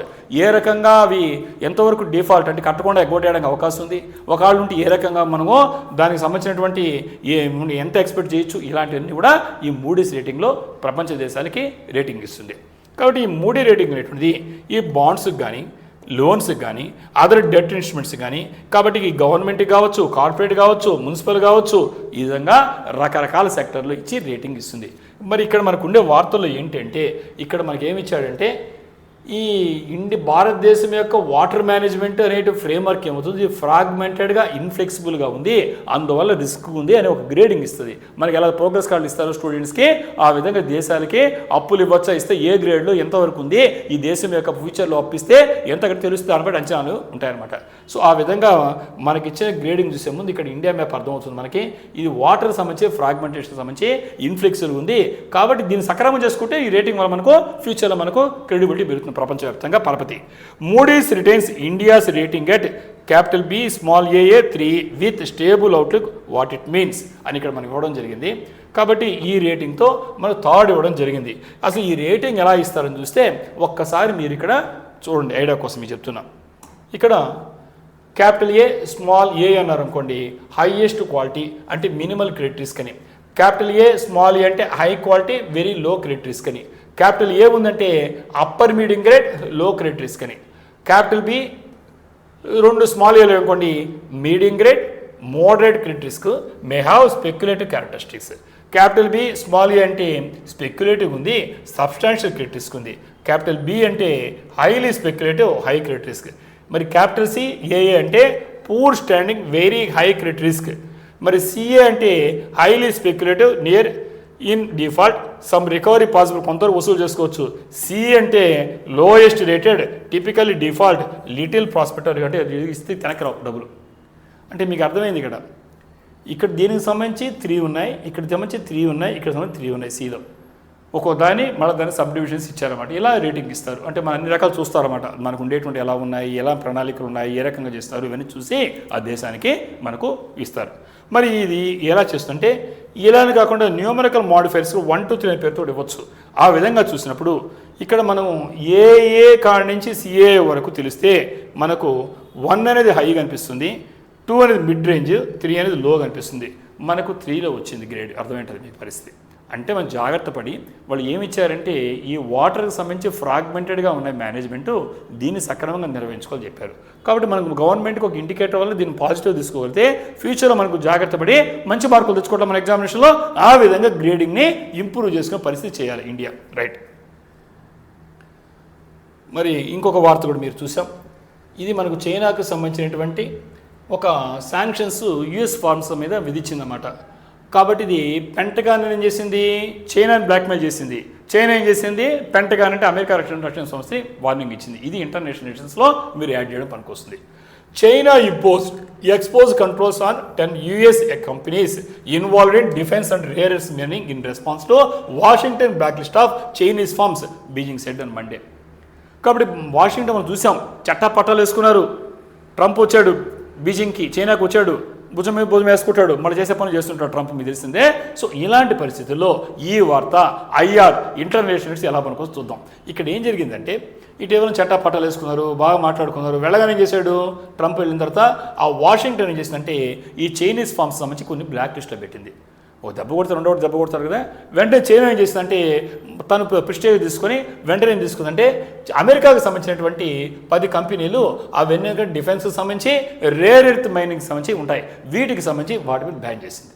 అంటే దెబ్బకి దెబ్బ అంటే టిట్ ఫర్ టాట్ లాగా అయింది. సో ఈ ఇష్యూని మనం చూస్తే ఈ మూవ్ అనేటువంటి ఇలాంటి చర్య అనేటువంటి ఎప్పుడు జరిగిందంటే ఈ ప్రెసిడెంట్ అయిన డొనాల్డ్ ట్రంప్ బీజింగ్ని సందర్శించినంత నెల తర్వాత జరిగింది. మీకు తెలుసు, లాస్ట్ మంత్ జరిగింది. Stabilising fraud relations during talks with Chinese counter part Xi Jinping. కాబట్టి జీ జిన్పింగ్ని కలిశాడు ట్రంప్, ఇద్దరు మాట్లాడుకున్నారు, చట్టపట్టాలు వేసుకున్నారు, మీ ఇద్దరం చాలా పరస్పర రిలేషన్ మెయింటైన్ చేస్తామని చెప్పారు. అన్నీ చెప్పిన నెలగాలక ముందే అమెరికా పోగానే ఆ పెంటగాన్ రక్షణ సంస్థ ఏం చేసిందంటే బ్లాక్ లిస్ట్లో చైనా కంపెనీ పెడితే చైనా ఏం చేసిందంటే 10 కంపెనీలు డిఫెన్స్ సంబంధించి రేర్ సర్వీస్ బ్లాక్ చేసి పడేసింది. సో ఇది జరుగుతున్న వార్త. కాబట్టి ఈ కంట్రీస్ అనేది నిజానికి agree to work towards reducing tariffs. నేను నీ పైన టారిఫ్ వేయడం, నా పైన టారిఫ్ వేయడం ఇలాంటి లేదు, తగ్గిస్తాం అనుకున్నాయి. అయితే అదేవిధంగా ఈ వాషింగ్టన్ చేసినటువంటి బ్లాక్ లిస్ట్లో ఈ మంత్లో 80 కంపెనీలని చైనా కంపెనీలని అందులో బ్యాన్ చేసింది. కాబట్టి అదేవిధంగా చైనా కూడా ఇది చేయడం జరిగింది. అందుకోసమే ఇక్కడ మనం చూస్తున్నాం. ఇదంతా కూడా చూస్తే రేర్ ఎర్త్ మెటల్స్కి డిఫెన్స్ సంబంధించిన దాంట్లో ఇక్కడ అమెరికా ఇరుక్కుపోయి చూపిస్తున్న ఫ్లాగ్ని, అంటే ఒక విధంగా చెప్పాలంటే వీళ్ళు ఇచ్చిన దానికి కౌంటర్ చైనా ఇచ్చేసింది అనమాట. సో ఇలాంటి మనకు ఐఆర్లో వాడుకోండి. మరి నెక్స్ట్ ఐటింగ్ కింద ఈరోజు టుడే ఈరోజు లాంఛనంగా ఈ టైంకి మనకు ఓపెన్ అవుతుంది, అధికారికంగా ఉత్పత్తి ప్రారంభమవుతుంది. దానికి సంబంధించి మనం వాడుతున్నాం. India's first private gold mine exams అడగచ్చు. ఇప్పటివరకు గోల్డ్ మైన్స్, బంగారం అంటే ఎవరికి ఇష్టం లేదు, బంగారం అందరికీ తెలిసిందే. మరి ప్రభుత్వ రంగంలో ఉండేటువంటిది కాకుండా భారతదేశంలో మొట్టమొదటిసారిగా ప్రైవేట్ ఫీల్డ్లోకి వచ్చినటువంటి బంగారు కానీ ప్రాజెక్ట్ ఏంటంటే జొన్నగిరి ప్రాజెక్ట్ అని అడుగుతాం మనం. ఈ జొన్నగిరి ప్రాజెక్టు ఈరోజు మరి జూన్ 24 ఈరోజు అధికారికంగా గౌరవ ముఖ్యమంత్రి, ఆంధ్రప్రదేశ్ ముఖ్యమంత్రి గారు ఈరోజు ప్రారంభిస్తున్నారు ఈ టైంకి మనకు కరెక్ట్గా. సో దాన్ని మనం డిస్కస్ చేస్తున్నాం. ఇది ఎగ్జామినేషన్ పాయింట్ ఆఫ్ చూస్తే India's first large scale private gold mine. కాబట్టి భారతదేశంలో భారీ స్థాయిలో ఒక విస్తృత స్థాయిలో ప్రారంభించినటువంటి ప్రైవేట్ బంగారు గని ఏదంటే ఇదే జొన్నగిరి. ఎక్కడ ఉందంటే ఆంధ్రప్రదేశ్లో ఉంది. ఏ డిస్ట్రిక్ట్ అంటే కర్నూలు జిల్లాలో ఉంది. ఏ ప్లేస్ అంటే జొన్నగిరి. అందుకే దీన్ని జొన్నగిరి ప్రాజెక్ట్ అని గుర్తుపెట్టుకోండి. ఎగ్జామినేషన్ ఏదైనా మీకు ఎంసీక్యూ పనికొస్తుంది, మళ్ళీ వేరే వాటి పనికొస్తుంది. కాబట్టి ఎవరు డెవలప్ చేసి అడగచ్చు. ఇక్కడ మనం చూస్తే జియో మైసూర్ సర్వీసెస్, అలాగనే Deccan gold mines limited DGML అంటారు. ఈ రెండు యొక్క భాగస్వామ్యంతో ఈ రెండు ప్రైవేట్ సెక్టార్లో పర్మిషన్ ఇవ్వడం జరిగింది. ఈ యొక్క క్రోర్ ప్రాజెక్ట్ ఎంత అంటే 400 crore ప్రాజెక్ట్, 400 కోట్ల సంబంధించిన ప్రాజెక్ట్ ఇది. మరి సంవత్సరానికి ఎంత ప్రొడ్యూస్ చేస్తుందంటే 750 to 1000 kgs. 1000 kgs అంటే టన్ను బంగారాన్ని ఉత్పత్తి చేసేటువంటి సామర్థ్యాన్ని కలిగి ఉన్నాయి. ఇది నెక్స్ట్ రాబోయే 10 సంవత్సరాల్లో ప్రతి సంవత్సరము 750 కిలోల నుంచి 1000 kgs అంటే ఒక టన్ను బంగారాన్ని ప్రతి సంవత్సరము ఈ 15 సంవత్సరాల పాటు నిరంతరాయంగా ఇది ఇస్తారు ఎస్టిమేషన్తో. వీళ్ళు ప్రైవేట్ భాగస్వామైనటువంటి geo Mysore services, Deccan gold mines limited ప్రారంభించడం జరిగింది. కాబట్టి దీనివల్ల లాభం ఏంటి? భారతదేశం ముఖ్యంగా చెప్పాలంటే గోల్డ్ ఇంపోర్ట్స్ బయట నుంచి తెచ్చుకుంటుంది. ఆ దిగుమతులు గణనీయంగా తగ్గుతాయి, ఎందుకంటే ఇక్కడే ఉత్పత్తి ఉంది కాబట్టి. ఇది మనకు ఉండేటువంటి వార్త. మరి ఇక్కడ చూస్తున్నాం, ఇక్కడ మనకు ఒక సింబాలిక్గా ఈ జొన్నగిరి ప్రాజెక్ట్ ఎలా ఉంది, ఈ మింట్ చేస్తే ఎలా ఉంటుంది మనం చూసాం. ఈరోజు ఉత్పత్తి స్టార్ట్ అయింది. మరి ఎగ్జామినేషన్లో యూపీఎస్సీలో దీనికి ఎలా ఉంటుంటే ఈ world's second largest gold consumer ఎవరు అడగచ్చు ఎగ్జామినేషన్లో. ప్రపంచంలోనే ఎక్కువ మనం వాడుకునేవాళ్ళు వినియోగదారుడు ఎవరంటే బంగారం సంబంధించి రెండవది ఎవరంటే ఇండియా. ఇది ఎగ్జామినేషన్ గుర్తుపెట్టుకోండి. అలాగే మనం చూస్తే మరి ఎంతమంది దిగుమతి చేసుకుంటున్నామంటే సంవత్సరానికి 800 టన్నులు. ఇప్పుడు ఇచ్చేది 1 టన్నే. ఇక్కడ ఈ జొన్నగిరి ప్రాజెక్టు 800 టన్నుల్ని ప్రపంచంలో రెండవ మనమే. సో ఆ విధంగా మనం దిగుమతి, ఇది ఎగ్జామ్ అడగచ్చు. అలాగే మనం చూస్తే సెకండ్ లార్జెస్ట్ ఇంపోర్ట్ ఐటమ్ ఏంటంటే ఆయిల్, తర్వాత గోల్డే. మనం ఎక్కడ తెచ్చుకుంటున్నాం చూసాం, వెస్ట్ ఏషియా క్రైసిస్లో ఆయిల్ తెచ్చుకున్నాం. ఆయిల్ తర్వాత ప్రపంచంలో మనం తెచ్చుకునేటువంటి చాలా దిగుమతి చేసుకుంటాం కదా, ఆ దిగుమతి చేసే రెండో ఐటమ్ ఏంటంటే గోల్డ్. ఎందుకంటే మన బంగారంటే ఆభరణాలంటే ఇక్కడ మన స్త్రీలకు ఎంత మక్కువ, మన కల్చర్లో ఎంత బాగా మనకు తెలుసు. కాబట్టి మన దగ్గర ఉండే బంగారం అంతా అంత బంగారు ఉంది, అవి తెచ్చుకుంటున్నాం. సో కాబట్టి అందువల్ల ఇష్యూ మనకు ఇది ఇంపార్టెంట్ అయింది. కాబట్టి ఇక్కడ ముఖ్యంగా చెప్పాలంటే ఆత్మనిర్భర్ భారత్, సెల్ఫ్ రిలయన్స్ అనే పేరుతో వాడుతున్నాం. ఎందుకంటే వికసిత్ భారత్ మనం 2047 1947లో స్వాతంత్రం వస్తే 2047కి 100 సంవత్సరాలు అవుతాయి. ఈ 100 yearsలో భారతదేశం ఇంకా డెవలపింగ్ కంట్రీ కాకుండా డెవలప్డ్ కంట్రీస్, అభివృద్ధి చెందిన భారతదేశంగా మారాలనే వికసిత్ భారత్ 2047 లక్ష్యం. మరి దాంట్లో భాగంగా మనం ఆత్మనిర్భర్ భారత్ అనే ప్రోగ్రాం తీసుకున్నాం. ఆత్మనిర్భర్ భారత్ అంటే భారతదేశము వేరే వాడిపోయిన టెక్నాలజీ పైన, ఉత్పత్తి పైన ఆధారపడకుండా మన కాళ్ళ మీద నిలబడుతూ ఇక్కడే సాంకేతిక పరిజ్ఞానం అభివృద్ధి చేసుకుంటూ అన్ని ఇక్కడ తయారుగా Atmanirbhar Bharat, self reliant India, make in India అంటాం. సో కాబట్టి ఈరోజు మనకు అది రక్షణ రంగం కావచ్చు, ఇతర రంగం కావచ్చు, ఏ రంగమైనా ఇక్కడ ఆత్మనిర్భర్ భారత్ ప్రోగ్రాంగా తయారవ్వాలి. దాంట్లో భాగంగా డొమెస్టిక్ ప్రొడక్షన్స్, స్థానికంగా ఏదైనా ఉత్పత్తి జరగాలి. దాంట్లో భాగంగానే ఇది కూడా చెప్పుకోవచ్చు. అలాగే రిడ్యూసింగ్ ఇంపోర్ట్ బర్డన్స్. కాబట్టి మనం ఎప్పుడైతే దిగుమతులకు ఉండేవి చాలా సమస్యలు ఉంటాయి. ఆ బడ్డను తగ్గించుకుంటున్నాం, టారిఫ్ కట్టాలి, ఇవన్నీ లేవు మనకి. అందువల్ల ఏమవుద్ది, ఫారిన్ ఎక్స్చేంజ్ రిజర్వ్స్ సేవ్ అవుతాయి, ఫారెక్స్ అంటాం. కాబట్టి విదేశీ మారక ద్రవ్యం అంతా కూడా తెచ్చుకోవడానికి లేకుండా ఇక్కడే అయిందనుకోండి ఆ డబ్బులన్నీ మిగులుతాయి. అలాగనే మనకు ఈ ప్రైవేట్ సెక్టర్ పార్టిసిపేషన్ పాలసీలో వాడుకోవచ్చు డేటాని. ఎలా అంటే ఇక్కడ మనం ఇప్పటి వరకు ఎలా ఉన్నాయి, స్టేట్ మోనోపోలీస్, ప్రభుత్వం యొక్క ఆధ్వర్యంలో మాత్రం ఇలాంటి గనులు లాంటివి ఉండేటువంటి. ఇప్పుడు ప్రైవేట్ భాగస్వామి, ముఖ్యంగా చెప్పాలంటే కర్ణాటకలో తీస్తే గోల్డ్ మైన్స్ ఉన్నాయి.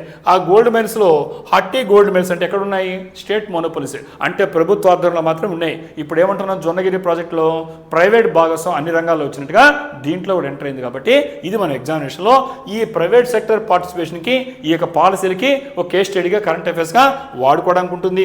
కాబట్టి ఈ విధంగా ప్రైవేట్ ప్లేయర్స్ని ఈ కోర్ మినరల్ ఎక్స్ప్లోరేషన్, ఏదైనా బంగారే కావచ్చు, ఇతరత్ర ఉండేటువంటి కీలకమైనటువంటి ఏ రంగాలు ఉంటాయో దాంట్లో అవి ఎక్స్ప్లోర్ చేయడానికి, అంటే కనిపెట్టడానికి, ఎక్స్ట్రా తీయడానికి కోసంగా చేసుకోవడము. ఈ విధంగా చెప్పాలంటే MMDR అంటాం, అంటే mines and minerals development and regulation amendment act ఉంది. దీని ప్రకారంగా ఈ డేటాని మీరు వాడుకోవడానికి అవకాశం ఉంది. సో అదేవిధంగా చూస్తే ఏపీపీసీ చూసినప్పుడు మేజర్గా ఉండే ఫ్యాక్చువల్ డేటా కావచ్చు, అనలిటికల్ టచ్ పాయింట్ వాడుకోవచ్చు. అటు ఎకానమీకి, జియోగ్రఫీకి రెండింటికి సంబంధించి ఎక్కడుంది, ఏ రకం ఉండి జియోగ్రఫీకి, ఆర్థిక వ్యవస్థ ఎలాంటి ప్రభావం చూపిస్తుందో ఈ జొన్నగిరి ప్రాజెక్ట్ వాడుకోవచ్చు. అలాగే మనం చూసినప్పుడు స్టేట్ ఎకానమీ అండ్ రెవెన్యూ చూసినప్పుడు ఇది ఆంధ్రప్రదేశ్ అనేటువంటిది తొందర ఎలా అవుతుంది, కీ మైనింగ్ హబ్గా, అత్యంత కీలకమైనటువంటి మైనింగ్ హబ్. అంటే గనులకి మనకి అన్ని రకాలైనటువంటి ఖనిజాలు ఉన్నాయి, మినరల్స్ ఉన్నాయి, దానికి ఒక కీ హబ్గా మారుతూ ఉంది. కాబట్టి మ్యాసివ్ ఇన్వెస్ట్మెంట్స్ వస్తున్నాయి, భారీ ఎత్తున పెట్టుబడి చూస్తున్నాం. ఎందుకంటే మనం ఆంధ్రప్రదేశ్ ఏర్పడినప్పటి నుంచి ఇప్పుడు ముఖ్యంగా తెలంగాణ విడిపోయిన తర్వాత మనము చాలా కీలకమైన దశ ఉంది. సో కాబట్టి మనం భారీ ఎత్తున పెట్టుబడులు అన్ని రంగాల్లో వస్తున్నాయి. ఆటోమొబైల్ కావచ్చు, ఇతరత్ర ఉండేటువంటి మన టెక్నాలజీ ఏఐలో కావచ్చు, అలాంటి వాటిల్లో ముఖ్యంగా ఇలాంటి మ్యాసివ్ ఇన్వెస్ట్మెంట్స్ అని ఇది లోకల్ ఎంప్లాయ్మెంట్ జనరేట్ చేస్తుంది. ఏదైనా ఒక ఇండస్ట్రీ వస్తే ఆ పరిశ్రమకు అనుగుణంగా కొన్ని పరిశ్రమలు వస్తాయి, దానికి సంబంధించిన హోటల్స్ కావచ్చు, అక్కడ ఉండేటువంటి ట్రాన్స్పోర్టేషన్ కావచ్చు, ఇలా లోకల్గా ఉండి జనరేట్ చేస్తాయి. కాబట్టి ఇది పనికొస్తుంది. కాబట్టి అదేవిధంగా మినరల్ వెల్త్ ఆఫ్ ఏపీలో చూస్తే ఏపీపీసీ అనేటువంటిది ముఖ్యంగా చూస్తే ఈ దేని పరీక్షిస్తుందంటే క్యాండిడేట్స్కి ఎబిలిటీ స్టేట్స్ మినరల్ రిసోర్సెస్. ఈ రాష్ట్రంలో ఉండేటువంటి దాంట్లో మనకి కీలకంగా ఎలాంటి మినరల్స్ ఉన్నాయి, ఎక్కడ ఉన్నాయి, ఇలాంటి అడుగుతుంది. కాబట్టి జొన్నగిరి ప్రాజెక్ట్ గుర్తుపెట్టుకోండి. అలాగనే మనం చెప్పాలంటే మీరందరూ కూడా ఈ కర్నూలుతో పాటుగా మనం చెప్పాలంటే ఇక్కడ మనకు ఇంకా ప్రాస్పెక్టివ్ గోల్డ్ బ్లాక్స్ ఉన్నాయి చిత్తూరులో కావచ్చు, అనంతపురం జిల్లాలో. కాబట్టి ప్రాస్పెక్టివ్ గోల్డ్ బ్లాక్స్ కింద కర్నూలులోనే కాకుండా ఇప్పుడు చెప్పిన జొన్నగిరి ప్రాజెక్ట్ కాకుండా ఇంకా రాబోయే దాంట్లో చిత్తూరు కావచ్చు, అనంతపురం కావచ్చు, ఇలాంటివి ఎగ్జామినేషన్లో మినరల్ వెల్త్ ఆఫ్ ఏపీ కింద గుర్తుపెట్టుకోండి. సో అలాగనే మనం చూస్తే ఏపీపీసీలో KLF ఎక్స్టెన్షన్ మీరందరూ కూడా వినుంటారు, తిరుపతిలో ఉన్నారు మీరందరూ కూడా. మరి మన పాత చిత్తూరు జిల్లాలో చూస్తే ఈ చిగురుగుంట, అలాగనే మనకు ఈ బైసనాథన్ బ్లాక్ అని పేరున్నారు ఎప్పుడన్నా, ఎస్ చిత్తూరు జిల్లాలో మనకు కనిపిస్తుంది. ఇది హిస్టారికల్గా చెప్పాలంటే చాలా సిగ్నిఫికెంట్. ఎందువల్లంటే ఇది మనం చెప్పాలంటే ఏదైతే KGF సినిమా చూశారు మీరు, సో ఇలాంటి కోలార్ గోల్డ్ ఫీల్డ్స్ అని పిలుస్తున్నాం, KGF అని పిలుస్తున్నామో దాని ఎక్స్టెన్షన్ కింద ఈ ప్రకాశంగా ఈ చిగురుగుంట బైసనాథన్ బ్లాక్ అని చిత్తూరులో కనిపిస్తుంది హిస్టారికల్గా. కాబట్టి ఇది KLF ఎక్స్టెన్షన్గా అంటాము. దీనికి మీరు వాడుకోవచ్చు డేటాని. అలాగనే గవర్నెన్స్కి అడ్మినిస్ట్రేషన్ సంబంధించి ఎలా పనికొస్తుందంటే a great case study AP state governance. పరిపాలన అనేది ఎలక్ట్రానిక్ పరిపాలన, ఈ గవర్నెన్సా, ఇన్ని చూస్తున్నాం. ముఖ్యంగా గవర్నెన్స్ సంబంధించి ఒక కేస్ స్టడీగా ఈ జొన్నగిరి ప్రాజెక్ట్ వాడుకోవచ్చు. అలాగే క్లియరెన్సెస్ కావాలి, ప్రాజెక్ట్ పెట్టాలంటే సక్సెస్ఫుల్ స్టేట్ లెవెల్ క్లియరెన్సెస్, అంటే ఏదైనా ఒక ప్రాజెక్ట్ ప్రారంభించాలి, చాలా అనుమతులు చాలా ఉంటాయి. సో విజయవంతంగా ఒక ప్రాజెక్టు ఈరోజు ఉత్పత్తి ప్రారంభిస్తుంటే కమర్షియల్గా ఈరోజు జూన్ 24 ఇక్కడ మనకు స్టేట్ లెవెల్లో క్లియరెన్స్ వచ్చాయి కాబట్టి విజయవంతంగా తెలియజేస్తుంది. అలాగే ఎన్విరాన్మెంటల్ అప్రూవల్స్, ఎందుకంటే పర్యావరణ అనుమతులు చాలా అవసరం. ఎందుకంటే గనులు అకౌంట్ మైన్స్ అన్ని అడవుల దగ్గర ఉంటాయి. సో అనేకమైన అనుమతులు రావడం కానీ తెచ్చుకోవడం కానీ చాలా కష్టంగా ఉంటాయి. సో అలాంటి పరిస్థితుల్లో ఎన్విరాన్మెంట్ అప్రూవల్స్ కావచ్చు, అలాగే ఇంప్లిమెంటేషన్ ఆఫ్ ట్రాన్స్పరెంట్ ఆక్షన్స్, ఈ ఆక్షన్స్, ఎందుకంటే ఒక పర్మిట్ తెచ్చుకోవాలంటే చాలా కష్టంగా ఉంటుంది. అలాంటప్పుడు ఈ ఆక్షన్స్ అంటే మనం టోటల్గా ట్రాన్స్పరెంట్గా ఎలా జరుగుతుంది దానికి ఇవన్నీ మీరు గవర్నెన్స్లో అడ్మినిస్ట్రేషన్లో వాడుకోవడానికి అవకాశం ఉంది. ఇక్కడ కూడా చూస్తున్నాం మనం అనేటువంటి ఈ మైన్స్ అనేటువంటి ఏ రకం ఉంటాయి, గోల్డ్ మైన్స్ లోపల ఎలా ఉంటారు, ఇవన్నీ కూడా మీరు సినిమాలు చూస్తుంటారు, ఇక్కడ మరి చూస్తున్నాం. మరి అలాగనే మనకు చెప్పినప్పుడు ఇంకొక వార్త లాస్ట్ది చాలా very important. Ecologically sensitive area demarcation in western Ghats. ESA very very important. Aravalli hills వచ్చినప్పుడు ఆరావళి కొండ హైట్ ఎంత, ఒక ఆరావళికి ఎంత ఉంటే డిస్టెన్స్ ఉంటే ఆరావళి రేంజ్ అంటాం అనేది కోర్టులో మనం ప్రతిరోజు అప్డేట్గా మీకు వీడియోలు ఇచ్చాము. ఇక్కడ కూడా ఇప్పుడు మీకు ఎగ్జామినేషన్ ఏ ఎగ్జామ్ రాసినా ఖచ్చితంగా వెస్ట్రన్ ఘాట్స్కి సంబంధించినటువంటి ఈ క్వశ్చన్ ఖచ్చితంగా వస్తుంది. అది ఏంటంటే ఇకలాజికల్లీ సెన్సిటివ్ ఏరియాస్, ఈఎస్ఏ అంటారు. ఇది చాలా చాలా ఇంపార్టెంట్. మరి జియోగ్రఫీలో రాసిన మీకు వదలనేటువంటి క్వశ్చన్ ఇది. ఈకో సెన్సిటివ్ జోన్స్ని ఈఎస్జెడ్ అంటారు. ఇది చెప్పాలంటే భారతదేశంలో ఎవరిస్తారో అడగచ్చు ఎగ్జామినేషన్లో. ఎవరు డిక్లేర్ చేస్తారు ఇక్కడ ఈకో సెన్సిటివ్ జోన్స్ని అని అడిగినప్పుడు ministry of environment, forest and climate change, MOEFCC. కాబట్టి MCQలో అడిగినప్పుడు ఈకో సెన్సిటివ్ జోన్స్ని అధికారికంగా భారతదేశంలో ప్రకటించేటువంటి మంత్రిత్వ శాఖ అంటే మీకు MOEFCC, ministry of environment, forest and climate change గుర్తుపెట్టుకోండి. నెక్స్ట్ అలాగని ఈ జోన్స్ అనేటువంటిది ఎక్కడ ఏర్పాటు చేస్తారు అంటే protected areas, national parks and wild life sanctuaries ఏమున్నాయో వాటి చుట్టుపక్కల ఏర్పాటు చేస్తారు. కాబట్టి ఇది కూడా అడగచ్చు, MCQలు అడిగినప్పుడు కాన్సెప్ట్ తెలిస్తే రాయగలుగుతారు. కాబట్టి ఎక్కడ ఏర్పాటు చేస్తారంటే ప్రొటెక్టెడ్ ఏరియాస్ కావచ్చు, నేషనల్ పార్క్స్ కావచ్చు, వైల్డ్ లైఫ్ శాంక్చురీ కావచ్చు, వాటి కాడ చుట్టుపక్కల ఏర్పాటు చేసేటువంటివే ఈకో సెన్సిటివ్ జోన్స్ అంటారు. మరి ఇవి ఎలా ఉపయోగపడతాయంటే ట్రాన్సిషన్ జోన్గా ఉపయోగపడతాయి.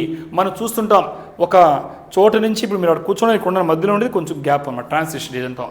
దాన్నే షాక్ అబ్జార్వర్ అంటారు. షాక్ అబ్జార్వర్ అంటే హైలీ ప్రొటెక్టెడ్ ఏరియాస్కి, లెస్ ప్రొటెక్టెడ్ ఏరియాస్కి మధ్యలో ఉండేటువంటి ప్రాంతాన్నే మనం ఈకో సెన్సిటివ్ జోన్స్గా ఈఎస్జెడ్గా పిలుచుకోవచ్చు. మీకు అర్థమేంటది. కాబట్టి ఈ ఐడియాతో ఇప్పుడు వైట్ మ్యాటర్స్. ఎందువల్ల వైట్ ఈజ్ ఇన్ న్యూస్, ఎందుకు వార్తల్లోకి నిలిచిందంటే సెంట్రల్ గవర్నమెంట్ ఏం చేసిందంటే ఈరోజు ఒక డాక్యుమెంటేషన్ని ఫైనలైజ్ చేయబోతుంది. ఆ డాక్యుమెంట్ పేరే ఇకలాజికలీ సెన్సిటివ్ ఏరియాస్. ఇక్కడ జెడ్ అనే జోన్ అన్నా ఇక్కడ ఏరియా అన్నా ఒకటి గుర్తుపెట్టుకోండి. ఇకలాజికలీ సెన్సిటివ్ ఏరియాస్ అని ఈ పదం మీకు కంటిన్యూ అవుతుంటుంది ఈ యొక్క వీడియోలో. ఈఎస్ఏ ఇకలాజికలీ సెన్సిటివ్ ఏరియాస్ని డిమార్కేట్ చేస్తూ గుర్తిస్తూ ఈరోజు ఒక డ్రాఫ్ట్ని ఫైనలైజ్ చేయబోతుంది కాబట్టి సెంట్రల్ గవర్నమెంట్. ఇది ఈరోజు వార్తల్లోకి వచ్చింది. ఆరావళి రేంజెస్ లాగా మీ ఏ ఎగ్జామ్ రాసినా ఇంకా వెస్టర్న్ ఘాట్స్ ఉంటుంది మీకు. కాబట్టి ఎలా చేస్తుందంటే ఫేస్డ్ అంటే ఏంటి, స్టేజ్ బై స్టేజ్ ఒకేసారి కాకుండా దశల వారీగా చేయబోతుంది. ఎలా చేస్తుందంటే స్టేట్ వైజ్ మేనర్. ఎందుకంటే ఇప్పుడు మనకు తెలుసు మీకు ఈ వెస్టర్న్ ఘాట్స్ దాదాపు 6 రాష్ట్రాలు వ్యాపించుంటే ఇక్కడ మనకు స్టేట్ వైడ్గా చేస్తుంది. స్టార్టింగ్ ఎలా అంటే గుజరాత్తో స్టార్ట్ చేస్తుంది. ఎందుకంటే కన్సెన్సస్ హ్యాస్ బీన్ అచీవ్డ్. ఎందుకంటే ఇప్పుడు అందరూ కలిసి 6 రాష్ట్రాలు ఉండాలి ఒప్పుకోవాలంటే లేట్ అయిపోతుంది. అలా కాకుండా దశల వారీగా ఒక్కొక్క స్టేట్స్తో గుజరాత్తో మొదలుపెట్టింది. గుజరాత్లో ఆల్రెడీ కన్సెన్సస్ ఏకాభిప్రాయం ఉంది, మాకు ఎలాంటి ఇబ్బంది లేదు, ఇది చేయండి అని చెప్పారు. కాబట్టి ఇక్కడితో మొదలుపెట్టి అన్ని రాష్ట్రాలు ఇప్పుడు దీంట్లో ఉండేటువంటి అన్ని స్టేట్స్ని డిస్కస్ చేయబోదాం. అవి మనం చూసినప్పుడు ఇక్కడ మీరు ఒక్కసారి చూడండి. ఇది ఈఎస్ఏ, ఇది ఒక ప్రొటెక్టెడ్ ఏరియా. అంటే ఈ మధ్యలో ఉండేటువంటి గ్యాప్ ఉంటుంది. ఇక్కడ కనిపిస్తుంటాయి అనిమల్స్ అన్నీ కూడా. అంటే ఈ ఏరియా కానీ మాపేస్తే కూడా మాస్ అయిపోతాయి అనమాట. అందువల్ల చాలా సెన్సిటివ్. ఇక్కడ క్వారీ చేసినా కానీ, మైనింగ్ చేసినా కానీ, వేరే కట్టడాలు కన్స్ట్రక్షన్ చేసినా కానీ మిగతా దెబ్బతింటాయి. అందువల్ల ఇంతకుముందు వదిలేసేవాళ్ళు. సో ఇప్పుడు మనం ఈరోజు పర్యావరణం గురించి ఈరోజు అన్ని బాధ్యతలు తీసుకుంటాం, పౌరులే కాకుండా ప్రభుత్వాలు. అందువల్ల దీన్ని మనం డిస్కస్ చేస్తున్నాం. మరి ఈ వెస్ట్రన్ ఘాట్స్ యొక్క ఒక్కసారి సార్ వెస్ట్రన్ ఘాట్స్లో ఉండి మాకు ఎకలాజికల్ సెన్సిటివ్ జోన్ అంటే అర్థమైంది. అసలు వెస్ట్రన్ ఘాట్స్ యొక్క ప్రాధాన్యత అంటే మీరు జియోగ్రఫీ ఆల్రెడీ చదువుతున్నారు మీ అందరూ కూడా, అయినా కూడా చెప్పాల్సిన బాధ్యత ఉంది. కాబట్టి మామూలు వాడికి కొంచెం జస్ట్ 1 or 2 minutes చెప్తున్నా. ఈ వెస్ట్రన్ ఘాట్స్ ప్రాధాన్యత మీకు తెలిసిందే. సౌత్ వెస్ట్ మాన్సూన్ వస్తాయి కదా మనకి, దాన్ని రెగ్యులేట్ చేసేది ఎవరు? వెస్ట్రన్ ఘాట్సే. అదేవిధంగా source of major peninsular reverse, ఏవైతే మనకుండే పీఠభూమి నదులు అంటున్నాం, ఆ పెనిన్సులర్ రివర్స్కి దానికి సోర్స్ ఎక్కడంటే దాన్ని ఈ వెస్ట్రన్ ఘాట్స్లో పుట్టాయి. కాబట్టి ఈ 2 పాయింట్ మీకు తెలుసు. సౌత్ వెస్ట్ మాన్సూన్ని కంట్రోల్ చేస్తున్నాయి, రెగ్యులేట్ చేస్తున్నాయి. అనేకమైనటువంటి నదులకి ఇది ఇక్కడ పుట్టినలా చెప్పుకోవచ్చు, ఇలా పుడుతున్నాయి. ఇలాంటి వెస్ట్రన్ ఘాట్స్ గురించి మనం మాట్లాడుతున్నాం, పరిరక్షించుకోవాలి. కాబట్టి ఈ ఉండేటువంటి ఇకలాజికల్లీ సెన్సిటివ్ ఏరియాస్ అనేది ప్రొటెక్షన్ ఇది దేనికి ఉపయోగపడుతుంది అంటే ఈ ఫారెస్ట్ని రక్షించడానికి, వాటర్ సోర్స్ రక్షించుకోవడానికి, అలాగనే రివర్ ఈకోసిస్టమ్ రక్షించుకోవడం పనికొస్తుంది. కాబట్టి ఎగ్జామినేషన్లో దేని పనికొస్తుందంటే ఈ 3 పాయింట్స్ ఒకటి రాయండి. నెక్స్ట్ ఈ వెస్ట్రన్ ఘాట్స్ అనేటువంటిది న్యూమరస్ ఎండమిక్ స్పీసీస్కి నోవేర్ ఎల్స్ ఆన్ ఎర్త్, ప్రపంచంలోని ఈ భూమిపైన ఎక్కడా లేనటువంటి కొన్ని అరుదైనటువంటి ప్లాంట్స్ కావచ్చు, అనిమల్స్ కావచ్చు, కేవలం వెస్ట్రన్ ఘాట్స్కే పరిమితం అయిపోయినాయి.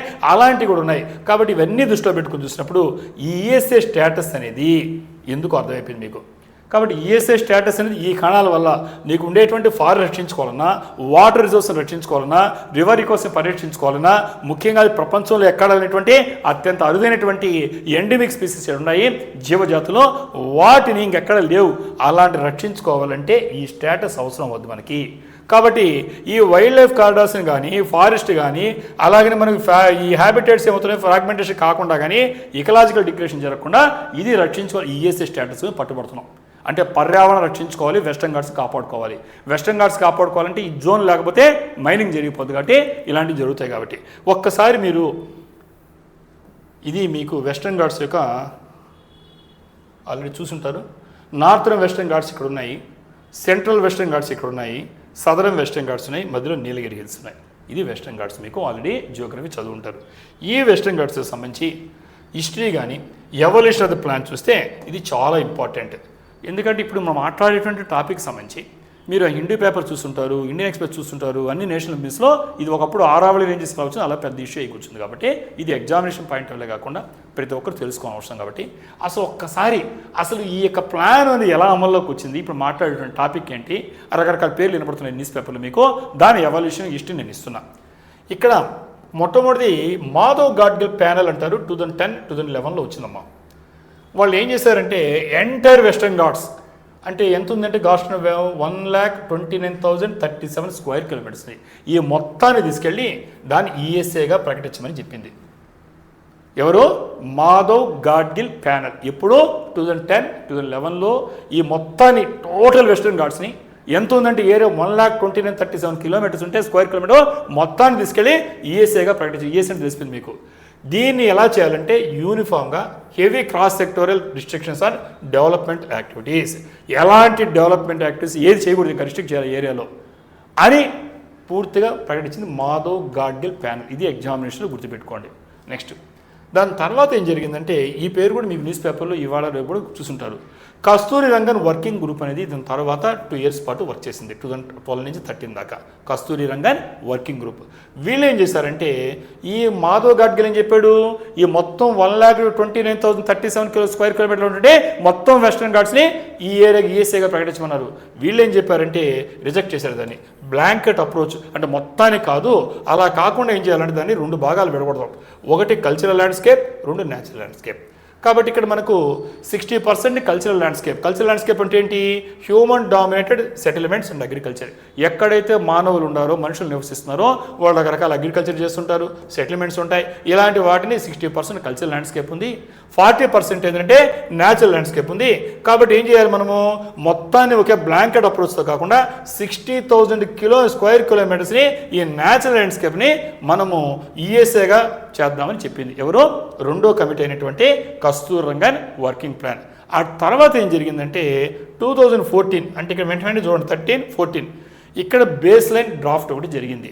వీళ్ళు ఏం చెప్పారంటే the ministry of environment, forest and climate change అంటే ఎవరైతే ప్రకటించాలో చెప్పాను స్టార్టింగ్ ఇంట్రొడక్షన్ మీకు, వీళ్ళు ప్రకటించాల్సింది. సో వీళ్ళు ఏం చేశారంటే ఆ ministry of environment, forest and climate change first official draft notification ఇచ్చారు. ఇచ్చిన తర్వాత వాళ్ళు ఏం చేశారంటే 56,825.7 స్క్వేర్ కిలోమీటర్ ఈఎస్ఐగా ప్రకటించారు. అంటే ప్రకటించాల్సిన అధికారికం వీళ్ళే. సో అధికారికంగా ఈ మంత్రిత్వ శాఖ ఏం చేసిందంటే ఇక్కడ ఉండే 60,000 నుంచి కొంత తీసేసింది. ఎంత తీసేసిందంటే 3,000 స్క్వేర్ కిలోమీటర్ తగ్గించి, ఎందుకంటే ప్రాక్టికల్గా చూసింది కాబట్టి ఇక్కడ ఫాలోయింగ్ గ్రౌండ్ ట్రూతింగ్ డేటాను తీసుకొని ఈ కేరళలో ఉండే డేటాను తీసుకొని 3,000 చదరపు అడుగులు మినహాయించి అంటే ఈ కమిటీ ఇచ్చిన దాంట్లో లాస్ట్కి 56,825 అంటే 1,29,037 స్క్వేర్ కిలోమీటర్ని వీళ్ళు వచ్చి 60,000 చెప్తే దాన్ని కొంచెం 3,000 స్క్వేర్ కిలోమీటర్ని ఇది ప్రాక్టికల్ నాలెడ్జ్ కేరళ తీసుకొని చెప్తున్నాను అంటూ ఇప్పుడు ఇవ్వాల్సినటువంటి మినిస్ట్రీ 3,000 తగ్గించి 50 ఇచ్చింది. ఇప్పుడు మనం మాట్లాడి ప్రజెంట్ డేటా మాట్లాడుతున్నాం. ఇప్పుడు ఏంటంటే ఈ సంజయ్ కుమార్ కమిటీ ఎప్పుడుంది 2022-26 మన 26లోనో సంజయ్ కుమార్ కమిటీ వీళ్ళు ఏం చేశారంటే reconcile discrepancies in village level revenue maps. ఎందుకంటే విలేజ్ లెవెల్లో ఈ మ్యాప్స్ వేసినప్పుడు కొన్ని డిస్క్రిపెన్సీస్ ఉంటాయి, అవన్నీ సరిదిద్దుకొని ఎగ్జామిన్ స్టేట్ అబ్జెక్షన్స్ ఆ రాష్ట్రాలు కొన్ని అభ్యంతరాలు చెప్తాయి. ఎందుకంటే ఇప్పుడు 6 రాష్ట్రాలు ఉన్నాయి. సో గుజరాత్తో మొదలు పెడితే సో మనకు ఉండేటువంటి ఈ రాష్ట్రాల అభ్యంతరం తీసుకొని finalised phase state by state execution strategy ఒక్కొక్క రాష్ట్రానికి ఒక దాని ప్రకారం చేసుకెళ్ళిపోతే బాగుంటుంది, ఇది ఇవ్వడం జరిగింది. సో ఈ పరిస్థితుల్లో ఈఎస్ఏ ప్లాన్ యొక్క సేలెంట్ ఫీచర్స్ అని చూస్తే మొట్టమొదటిది ప్రొహిబిటెడ్ రెడ్ కేటగిరీ యాక్టివిటీస్. ఇది ఇక్కడ ఎప్పుడు ఉంటుందో ఇక్కడ రెడ్ కేటగిరీ యాక్టివిటీస్ అంటే దీన్ని మనం పూర్తిగా ఏం చేయాలంటే కంప్లీట్ లీగల్ బ్యాన్ ఉంటుంది. దేనిపైన ఈ డిస్రప్టివ్గా ఉండేటువంటి కమర్షియల్ ఆపరేషన్స్ మనకు వాణిజ్య ప్రయోజనాలతో జరిగేటువంటి దాన్ని ఆపాల్సి వస్తుంది. ముఖ్యంగా చెప్పాలంటే new mining, quarrying, thermal power projects. కాబట్టి మీకు అర్థమైపోయింది చూడగానే. అంటే పొలిటికల్ జోక్యం అవుతుంటాయి. ఆటోమేటిక్ ఇక్కడ ఎక్కడ ఉంటాయి, ఇప్పుడు క్వారీ ఎక్కడ ఉంటాయి అక్కడే ఉంటాయి, మైనింగ్ అక్కడే ఉంటాయి. సో కాబట్టి కొత్తగా మైనింగ్ చేయకుండా, క్వారీయింగ్ చేయకుండా, థర్మల్ పవర్ ప్లాంట్స్ లేకుండా, సో కాబట్టి రెడ్ కేటగిరీని దీని అంటాం, రెడ్ కేటగిరీ ఇండస్ట్రీస్ అంటాం. ఇవన్నీ పొల్యూట్ చేస్తాయి. ఇలాంటి వాటిని మనం టోటల్గా చట్టపరంగా బ్యాన్ చేయడానికి కూడా ప్రొహిబిటెడ్ రెడ్ కేటగిరీ యాక్టివిటీస్ అంటాం. సో ఇది ఇక్కడ సేలెంట్ ఫీచర్స్ ఈఎస్ఏ ప్లాన్ అంటే. అలాగే ఏం జరుగుతుందంటే ఇన్ఫ్రాస్ట్రక్చర్ అండ్ కన్స్ట్రక్షన్ క్యాప్స్. కాబట్టి ఇక్కడ మనకు ఉండేటువంటి band all new and expansion projects. కాబట్టి కొత్తగా వచ్చి ఏ ప్రాజెక్ట్ అయినా సరే, అది కమర్షియల్ బిల్డింగ్స్ కావచ్చు, టౌన్షిప్స్ కావచ్చు, ముఖ్యంగా 20,000 స్క్వేర్ మీటర్స్ కానీ పైగా ఉండేటువంటి వాటిని మనము వీటన్నిటి అక్కడ కన్స్ట్రక్షన్ క్యాప్స్ ఆపేయడానికి అవకాశం ఉంది ఎక్కడంటే ఈఎస్ఏలో. థర్డ్ ఏంటంటే phased state wise notification clause. ఇక్కడ మనం చూస్తే permit the centre to finalise and publish ESA boundaries for individual states sequentially rather than waiting for full 6 state consequences. 6 రాష్ట్రాలు నీకు మొదలుపెట్టి ఇవ్వాలంటే కష్టం అవుద్ది. తమిళనాడు కావచ్చు, నీకు ఉండేటువంటి కేరళ కావచ్చు, లేదంటే గుజరాత్ కావచ్చు, అన్నీ ఒకేసారి ఇవ్వాలంటే కష్టం అవుద్ది. అలా కాకుండా ఇక్కడ ఈ చెప్పిన కమిటీ ప్రకారంగా ఫేస్ దశల వారీగా స్టేట్ వైజ్ మనకు నోటిఫికేషన్ ఇవ్వండి. ఏ రాష్ట్రానికి రాష్ట్రం ఇచ్చుకుంటే ఈజీ అయిపోద్ది, అన్ని రాష్ట్రాలని జరిగే పని కాదు అంటూ ఇవ్వడం వల్ల ఇక్కడ waiting for full 6 state consensus, 6 రాష్ట్రాలు ఏకాప్రా కోసం ఎదురు చూడకుండా ఏ స్టేట్కి ఏమని చెప్పింది. Next reconciliation of village level data. So ఇక్కడ మనం చేసేటప్పుడు ఈ హై రిజల్యూషన్ శాటిలైట్ ఇమేజెస్ ఉన్నాయి. ఈరోజు మన టెక్నాలజీ పెరిగిపోయింది. దీన్ని ఫిజికల్గా స్టేట్ లెవెల్లో రెవెన్యూ రిజిస్టర్స్తో ఈ క్రాస్ చెక్ చేసి బౌండరీని చేస్తే ఎలిమినేట్ డేటా డిస్క్రిపెన్సీస్. కాబట్టి మనకు డేటాలో ఉండే అవకతవకలు చిన్న పొరపాట్లని సరిదిద్దుకోవచ్చు. కాబట్టి ఫిజికల్గా మనం చేయాలి, అదేవిధంగా డేటాని శాటిలైట్ ద్వారా తీసుకొని చెప్పింది. అలాగని ఫైనాన్షియల్ కాంపెన్సేషన్ ఫ్రేమ్వర్క్. ఎందువల్లంటే ఈరోజు మనకు ఈ గ్రాంట్ అనేది ఎకనామిక్ ఇన్సెంటివ్ సిస్టమ్కి ఇస్తున్నాం సెంటర్ దగ్గర నుంచి. దాంతో పాటుగా మనం ఏం చేయాలంటే ఒక స్ట్రక్చర్డ్ ప్రోగ్రామ్ తయారు చేయాలి. ఏంటిది? Payments for ecosystem services. ఏదైతే ఈకో సిస్టమ్ సర్వీస్ ఉన్నాయో దానికి లోకల్ కమ్యూనిటీస్ రివార్డ్ ఇచ్చే విధంగా ఈ ప్రొటెక్టింగ్ న్యాచురల్ రిజర్వ్స్కి చేయాలన్నారు. సో ఈ విధంగా చూస్తే ఇది యాక్చువల్గా కరెంట్ అఫైర్స్లో డిస్కస్ చేయడమే కాకుండా ప్రత్యేకమైన సెషన్ కింద ఈఎస్ఏ వెస్ట్రన్ ఘాట్స్కి సంబంధించి చాలా ముఖ్యమైన అంశము. మీరందరూ కూడా జియోగ్రఫీలో చదివేటప్పుడు దీన్ని కరెంట్ అఫైర్స్ కింద ఇంక్లూడ్ చేసుకోండి. అటు ఎంసీక్యూకి మనకు వస్తుంది, మెయిన్ ఆన్సర్ మనకు వస్తుంది, జియోగ్రఫీకి మనకు వస్తుంది, అన్ని రకాల పనికి వచ్చే అంశం అర్థమైంది. మరిన్ని విషయాలతో నెక్స్ట్ సెషన్లో కలుద్దాం. Until then I wish you all the success.